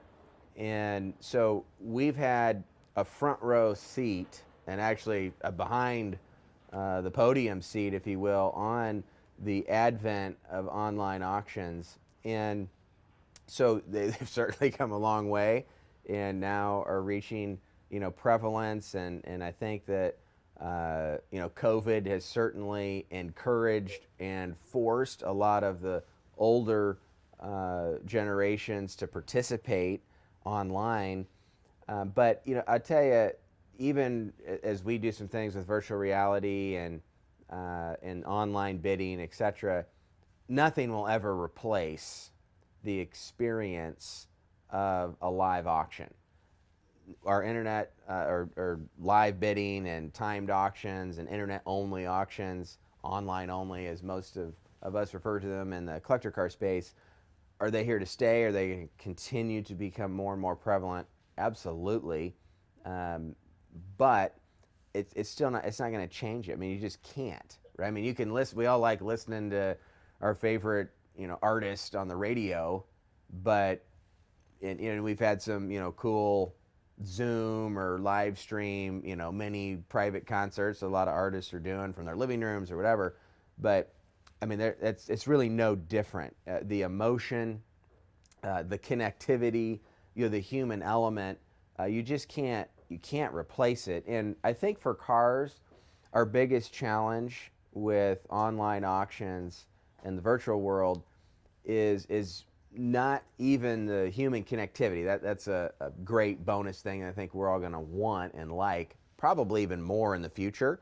As millennials and Gen Zers, they're pretty experience driven as opposed to maybe materialistic as some older generations are. And so those live experiences, I think, are going to become, they're coming back. They're not going away. But the biggest challenge is when you buy a car, knowing what you're buying, inspecting it, and there's some good processes that are out there.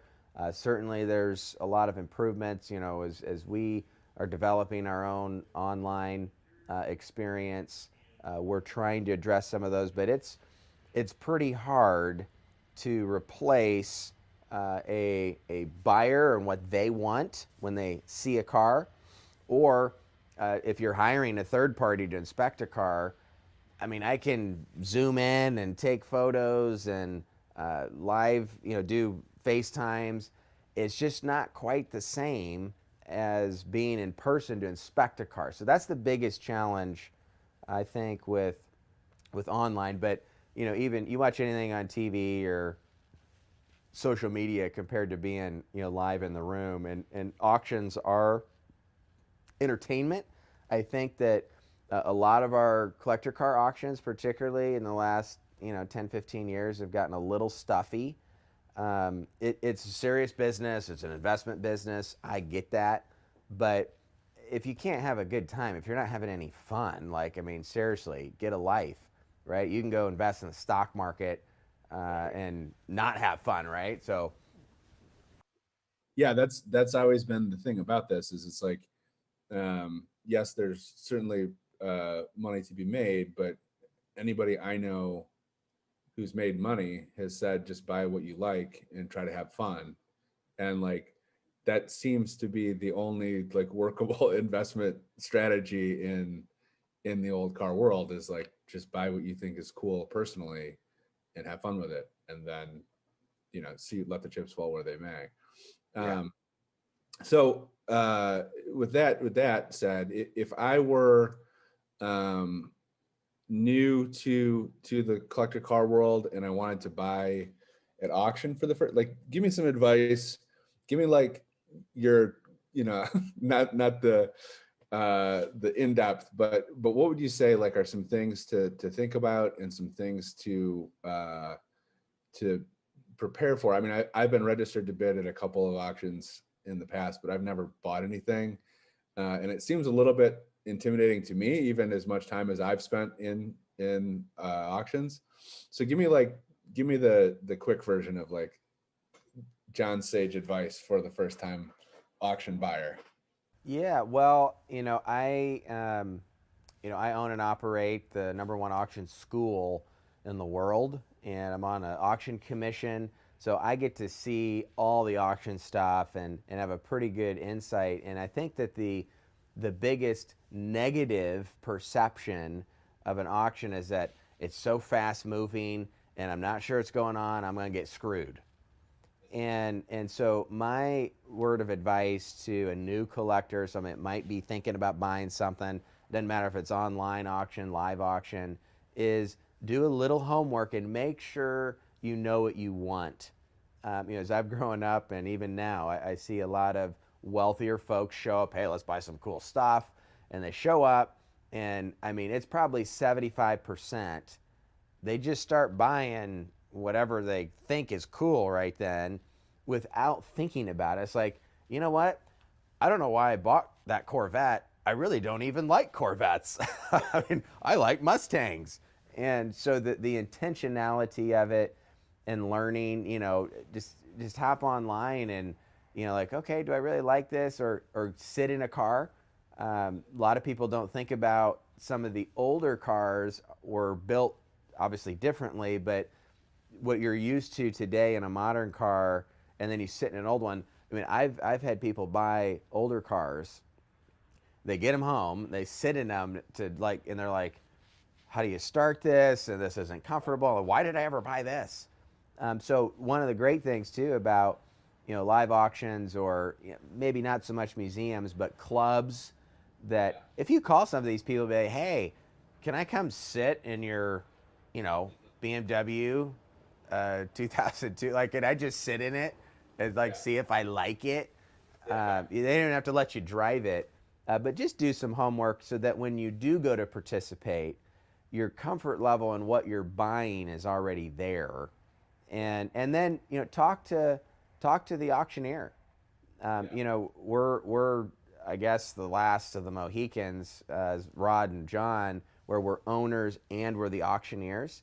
But what I found is if you have a relationship with the auctioneer, that removes a lot of things, right? I mean, some of us, we get intimidated because we don't know somebody, but that's, so do a little homework and get to know the people that are actually selling you the car, and you'll get a pretty good gut feeling immediately, like, I don't know if I'm going to get the real scoop or I can be comfortable with this.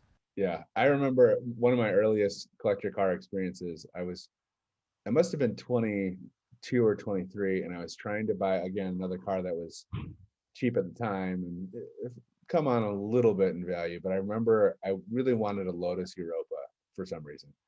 And I was calling all over the country and looking at forum postings and trying to find one. I found one that I really liked, and it was in my price range, and it was in Arizona somewhere. And I called the owner, and I was talking to him, and I was running, I'd done my due diligence with building out a little checklist, buyer's guide, how's this, how's that. And when was this service done? And he's like, let me ask you a question. He's like, how tall are you? And I was like, I'm, between 6'2" and 6'3". And he was like, what size shoe do you wear? And I was like, about a 13. And he was like, yeah. He's like, I can't sell you this car. He's like, you might be able to fit in it, but he's like, why don't you go find one to sit in? And if you fit, we can talk. And I did, and no way. I mean, I can get in it, but it wouldn't be a car that I would drive because it's steering wheel is literally in my knees and my feet don't fit in the pedal box with my shoes on. But that was, I think, to your point, are there some dishonest people in the collector car world? Definitely. But I think by and large, people know it's a small world and they know their reputation sticks with them and they want to do the right thing like that. That guy could have very easily taken my money over the phone and said, hey, you're on your own, buddy, when I got the car delivered. But he was looking out. And I think that's probably been my experience 9 times out of 10 in the business is people looking out for each other and, wanting their car to go to a good home with somebody who loves it. And that's, I mean, to your point earlier, that's what's cool about this business is it's a lot of people who love the same thing and generally who want to meet other people and have good positive relationships with other people who like what they like. Yep, for sure. What about and this is like as someone who totally fell backwards into this business, what if like we have readers all the time who are like, you know, I wish we could, I wish you could do, I wish I could do what you do, or wish I could be around cars for a living. And I think, like, you know, when I was growing up, I didn't really know that there were jobs that would allow you to be like a professional car enthusiast, you know? Sure. What do you tell people who are like looking to get into the business? Well, you know, I think that, you know, we have a career coaching academy that we started here a while ago. And so we do career path coaching. And I think a big thing that people need to realize, I'll give you an example. We have a young person that says, you know, hey man, I want to be a nurse. And we find out through some assessments that not really good at biology, and you know, that may not be a great thing. But guess what? We also discovered that you're, you know, really good at math and have some accounting aptitudes. So we've also discovered you really care about people and taking care of people. So you might consider being an accountant in a hospital system. And so that illustration applies to cars, where I think people are car fans. You immediately go to, well, being a car salesman. Yeah. But if you think about maybe last time you went to a dealership and had service work done, or bought a used car or a new car, you look at the whole team and you realize there's a marketing department, there's the finance department, there's the service department. You know, there's actually a lot of different jobs in the automotive world. And in the collector car world, right here, this weekend, we will actually pay people in about 14 out of 16 overall career paths, right? I mean, we've got hospitality people in the facility that are doing that. We've got food and beverage people we're hiring. And we've got, you know, the chef that's doing the food here for our event this weekend loves cars. And so he does a lot of things here. So he gets to do what he's good at, food, around cool cars. And so I think if you just kind of broaden your perspective, identify not just what you're passionate about, but also what you're good at. And there is a job, there's a lot of jobs, right? I mean, we have folks who do research and write stories. We got the marketing people. We have title work folks. We've got facilities people. But a lot of them, our CFO, he's an incredibly talented, high-level guy that probably, he doesn't need to be working here. But he's like, I think it would be super cool to work around cars. I want to work for you. I don't care what I could make somewhere else. So there's a lot more opportunities than folks maybe think. Yeah. Yeah, that's certainly been my experience. I mean, it was, you know, I spent, as you know, a decent amount of my early life in a different business, let's say, and made the transition to cars late. And I was like, when I finally did, I was like, I wish I would have known about that 10 years ago. I wish I would have known this was a job, you know. But I think that's a good point, is there are tons of jobs in this business. And then I did have one more question, just my personal interest. And that's kind of like state of the market. What do you see as the like 12-month outlook? I know you're like putting on an event right now, so you're probably thinking like the 12-minute outlook, but what is your like general sense of where things are headed? Well, I think, you know, I can't control, you know, the world health narrative myself, but as I think logically, and a lot of folks have been, you know, shut in, locked down, self-limiting, and have not been able to have, you know, normal life experiences. And so from a car standpoint, I believe the last 10 years, the market's been driven by usability. Even as, you know, I like pre-war American cars.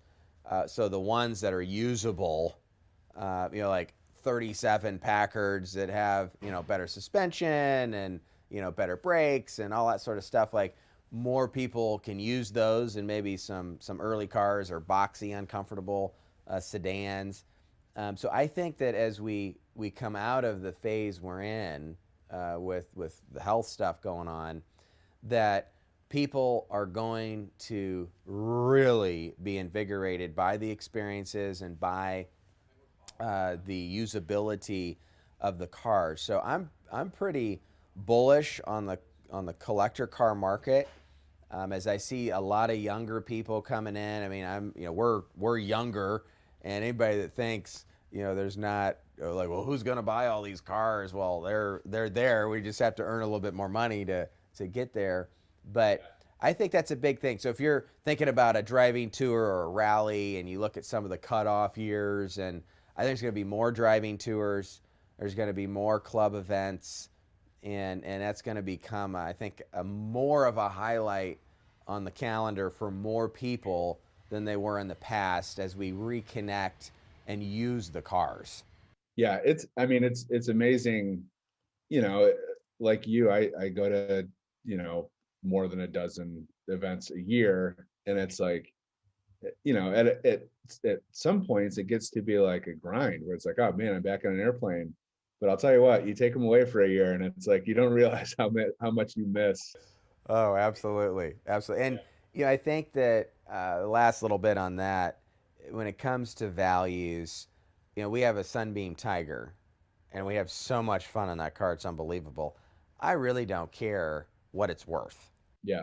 You can tell me it's worth $2,000, or you can tell me it's worth $200,000, and great. I don't really want to sell it right now, but I know how fun and usable that car is. And I got a good one. It's got all the history and docs and window sticker and blah, blah, blah. Original engine with the original sticker right on the valve cover. Like, it's the real deal. Yeah.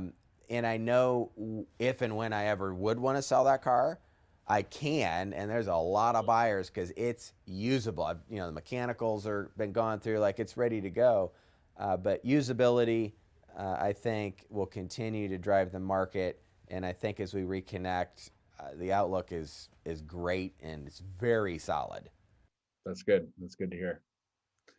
Well, I got to hop off, but good to see you, man. Good to hear your voice. I can't wait to see you in person and say hi to the rest of the team and the family, and we'll hopefully see you this summer. Awesome. I'll look forward to it. Appreciate your time, and yeah, we'll absolutely look forward to seeing you soon. Of course. See you, buddy. See ya. Well, thanks, Rory. Appreciate the time, and we'll look forward to seeing everybody again tomorrow as we have our live auction right here on Worldwide TV. We'll see you then.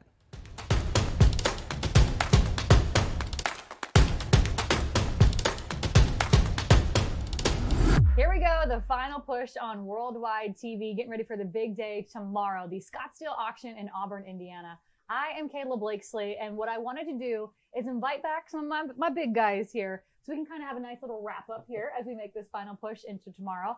I've got Travis, I've got Rod, I've got John. Guys, before we kind of dive into some of your favorite cars here and what folks can expect tomorrow, I want to start with you, John/Rod, and just kind of talk about the pivot of why the Scottsdale auction is in Auburn, Indiana. Yeah, we were all set, like everybody was, planning on to be in Scottsdale in January, like most of the market is. And it was probably a couple weeks before Thanksgiving, I think, and we had good communications with Department of Health in Arizona and the governor's office, and related to our COVID protocols, which were approved, and they said were excellent. And they just started to mention that, hey, listen, there's been a spike nationally. We've seen it here. We do expect another spike after Thanksgiving. It's obviously one of the biggest holidays. Sure, from all the get-togethers, in the country, people visiting, most traveled. And they said even though less people are going to travel, families are still going to get together regardless. Sure. Which, looking back now, we see that, and it did spike a couple of weeks later. And then the conversation just morphed a little bit into, well, guess what? 2 weeks after that is Christmas. People are going to gather, less than normal, but they're certainly going to gather. Spiked again, and they said, and then of course after that is going to be New Year's. we're going to be days or just a couple of weeks before your event date. And while you've got the green light right now, we can't promise you that we're not going to come out and say, oh, by the way, we're locking this thing up and you can have 50 people there. So John and I huddled, we talked for a while, we consulted a few other people. And at the end of the day, we thought, we need to do this. We've got, you know, from a resource standpoint, certainly regarding our customers, we need to be able to carry out what we set out to do for our customers, and that's sell their cars. Mm-hmm. So the idea was that, hey, listen, we need something that's a definite. What's a definite? This place, 200,000 square feet, under roof, heated, cooled, perfect facility. Anybody can come. Anybody can look at the cars. So we started to talk about what's that look like, logistics of it, and then we started to talk to all the consigners. And we said, listen, what we're worried about is that you ship your car out, you know, 75% of the stuff we have is here at no reserve. Mentally, all those people have already sold their cars. Right.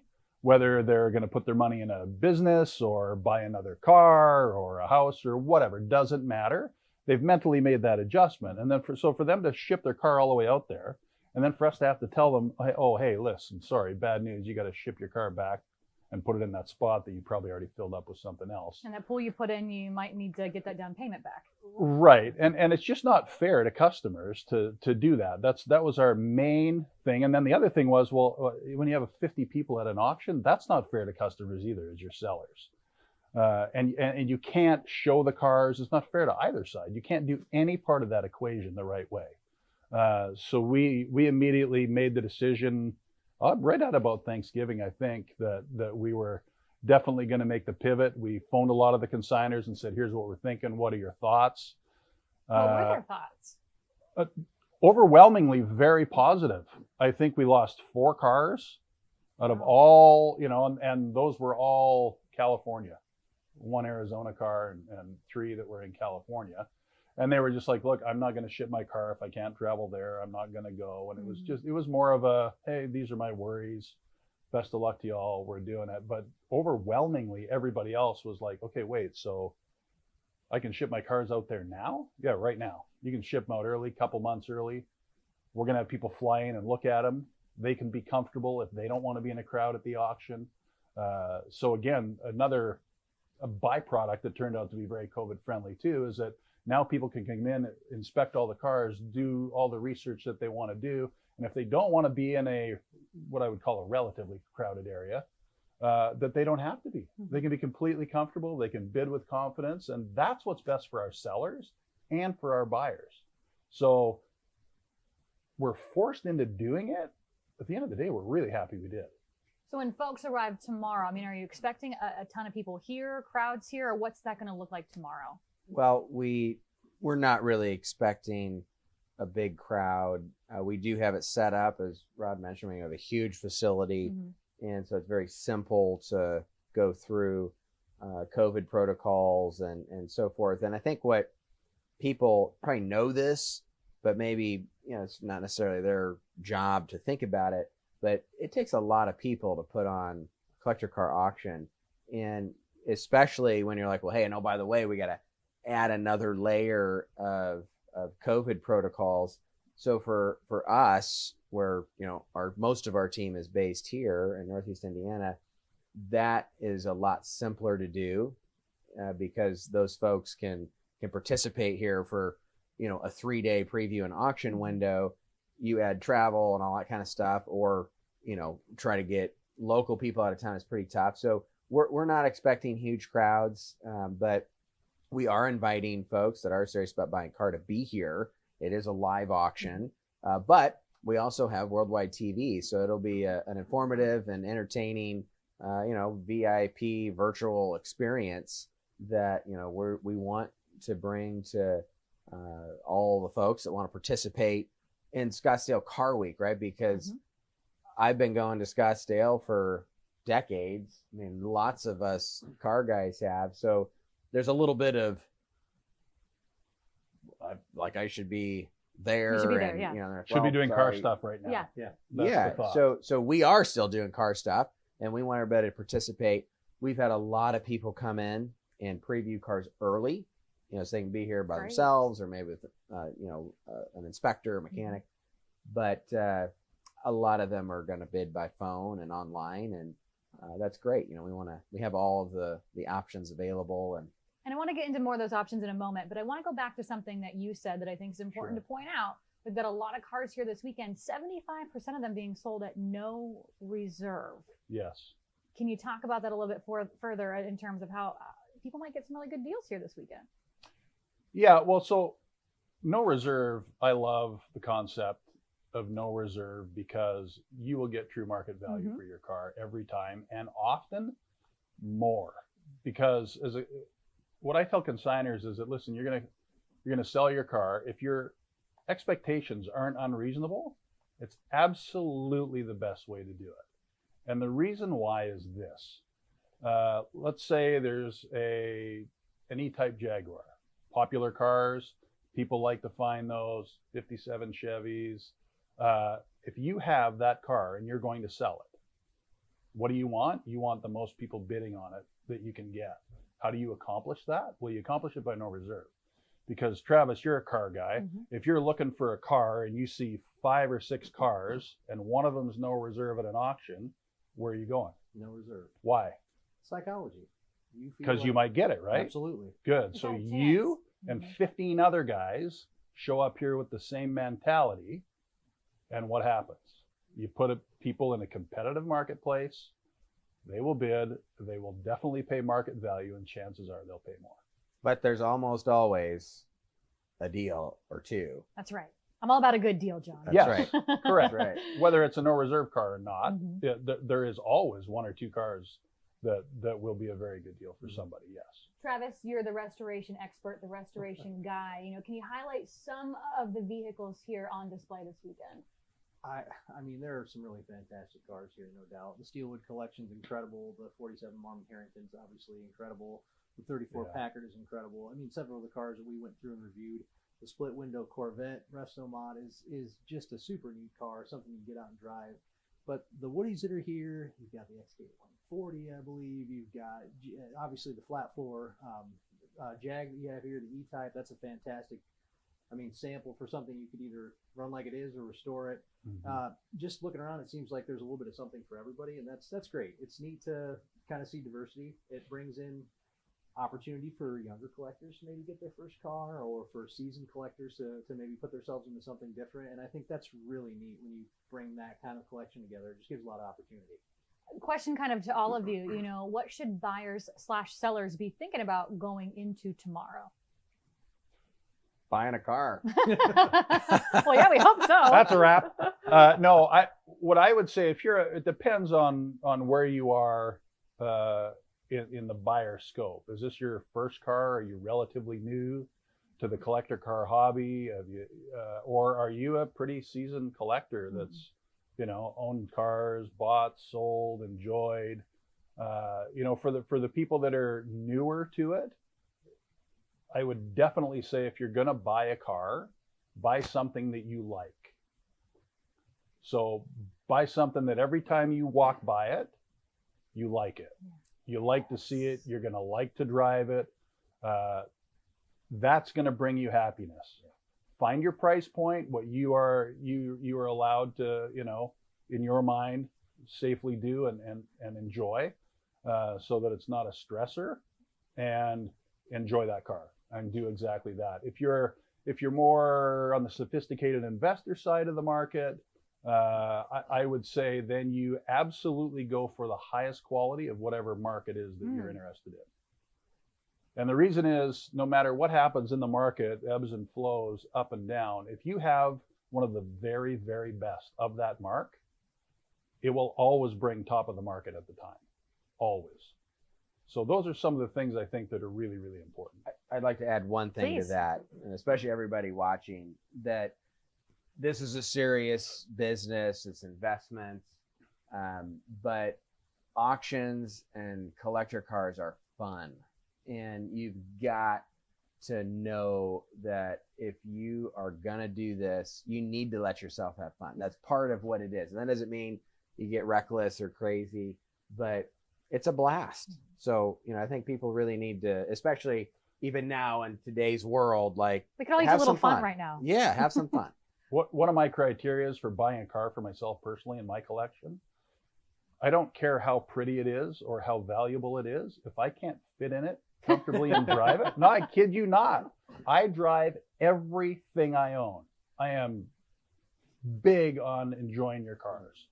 Not everybody is, that's cool. I am. I don't just want art in my garage. I want to get in, turn the key, fire it up and go, because that's what brings me enjoyment and brings me happiness. It's funny he says that, because when we hopped into that Ferrari the other day, I've got really long legs. Like, my knees were up to my chin. I'm like, well, this is not very comfortable for me just because I got long legs, but I would want to drive it, right? So I get that. That makes sense. Yes. Yep. Yeah, I'm big on driving everything. One of the neat things too about the auction experience, and kind of going back to the diversity of things and the fun aspect, is for a brief period of time you're really getting to see really neat snapshots of our history.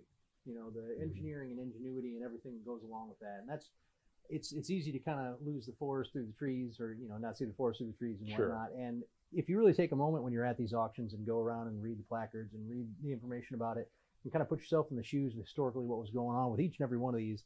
As I always say, these cars all have a soul and they have a story to tell, and that's neat as well. And that's part of the fun and the enjoyment, whether you are a new buyer or a seasoned collector. Because when you lose the joy, the fun is out of it. So that's a neat part of this as well. It's an event, right? So I'm already in my head, like for people that have competed in sports or you perform music or whatever, an auction's the same thing. It's a stage and it's a blast, and it doesn't matter if you're on the auction side, the buying side, the selling side. You kind of have that anticipation and excitement of the night before, like I'm feeling right now. So are you going to be able to sleep tonight? Yeah, I'll be able to sleep, but I'd have I'm the auction ready to right go. now if it was up to me. I'm ready to go right now. When it comes to all these cars that are here this weekend, are you guys able to pick out a favorite that's just like, oh, this one is sweet, I'm excited for it to go up on the auction block? Or is it like, picking out your favorite kid? Is it hard to decide? I think for me, it's a no-brainer. I mean, I love Packards. I love pre-war the American. cover photo? Sure. Yeah. And it's not because it's the cover photo. I just love Packards. I love pre-war American. It's just there's nothing new under the sun, and these cars, that's a fantastic example of it. Some of the engineering and ideas that was present in the 1930s, I mean, you find being done today, and I think that car is just absolutely spectacular. I have trouble picking any one car. Yeah. I can sometimes get myself to narrow it down to one era or one type of car. But if I had to do something, it would probably be the Omega Jag. I mean, that's, you talk about the specials that racing car got, you talk about stories, cars with stories, the historical standpoint.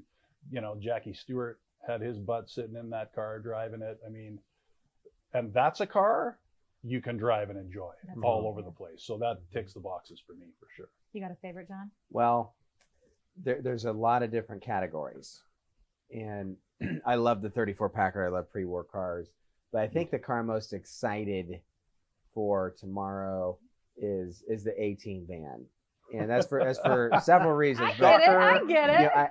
I wasn't there when the 34 Packard was built, or I didn't see it as a little kid. And now I appreciate what it is, and I'd love to own that car, one just like it here in the near future. But I did grow up around the A-Team, and we've been playing around with it earlier this week, and it's just I understand what a lot of our older collector friends feel, because they were there and they their dad had one, or they saw one driving by on the street, and so for that it's like, I mean, this is sweet. So I'm excited at the folks that are interested all over the world, and most of them are younger. They're our age. That'd be Travis. Are you saying you're young? Yes, Not my age. We're young, you're old. I say over here on the young couch. So it's great to see a lot of those 30s, 40s year old. The enthusiasm, yeah. They're amped for it. They're excited about it, and I know I'm supposed to say one, but also the Vipers. We got so many young collectors that are interested in those Vipers and the 18 van. It's just exciting to see that next generation of collectors and get to know them. And the commonality is not how old somebody is or which car they're going after, but that we're all excited and passionate about a collectible car that we can use and enjoy. And it's really neat to see people come together and share that. And that's a great feeling, but it's also really neat to be part of that community. You know, something else too kind of unique. There's a couple of cars that I would say are restoration worthy, if you will. Can you talk to those? Because you're talking about, you know, how there's a car here for everyone, for every buyer, but there's also cars for the buyers looking for a good restore project. And I know we talked about those a little bit, but can you elaborate a little bit more here in closing? I think the one that really jumps out in my mind first is the 61 E-Type. I mean, that's always going to be blue chip. It's always going to be something. I mean, 265 horsepower, right? You know, just drop top handles, super fun. It's the, you know, if you're going to buy an E-Type, that's kind of one of those that you really set your pin on that and say, one day, right? One day I'm going to own one of these. And because of the condition that it's in, that's just ripe for the picking with the restoration. And that's exciting because it's great as it is, but to really take it back to its full potential is a really neat proposition. Could one day be tomorrow? One day could be tomorrow. Hey.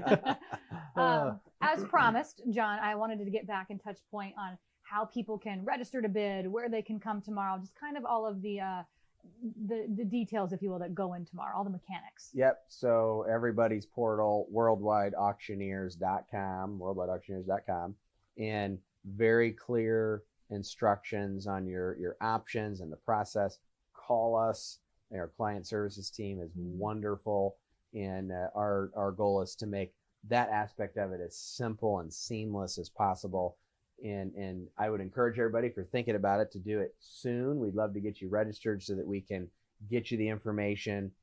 If you're able and you'd like to, certainly come on out or send someone to inspect the car beforehand. But we'll make that super simple so that you can have fun buying cars. We can do a FaceTime walk around too if somebody wants to see cars, stuff like that. Yeah, so it makes it very, very easy. And you can bid via the phone as well, right? Absolutely. Telephone, you can leave a written absentee bid, or you can bid online. We have 3 partner platforms. That's very simple. But we love to do phone bidding because you get to talk and get to participate. And of course, everybody can participate by watching Worldwide TV.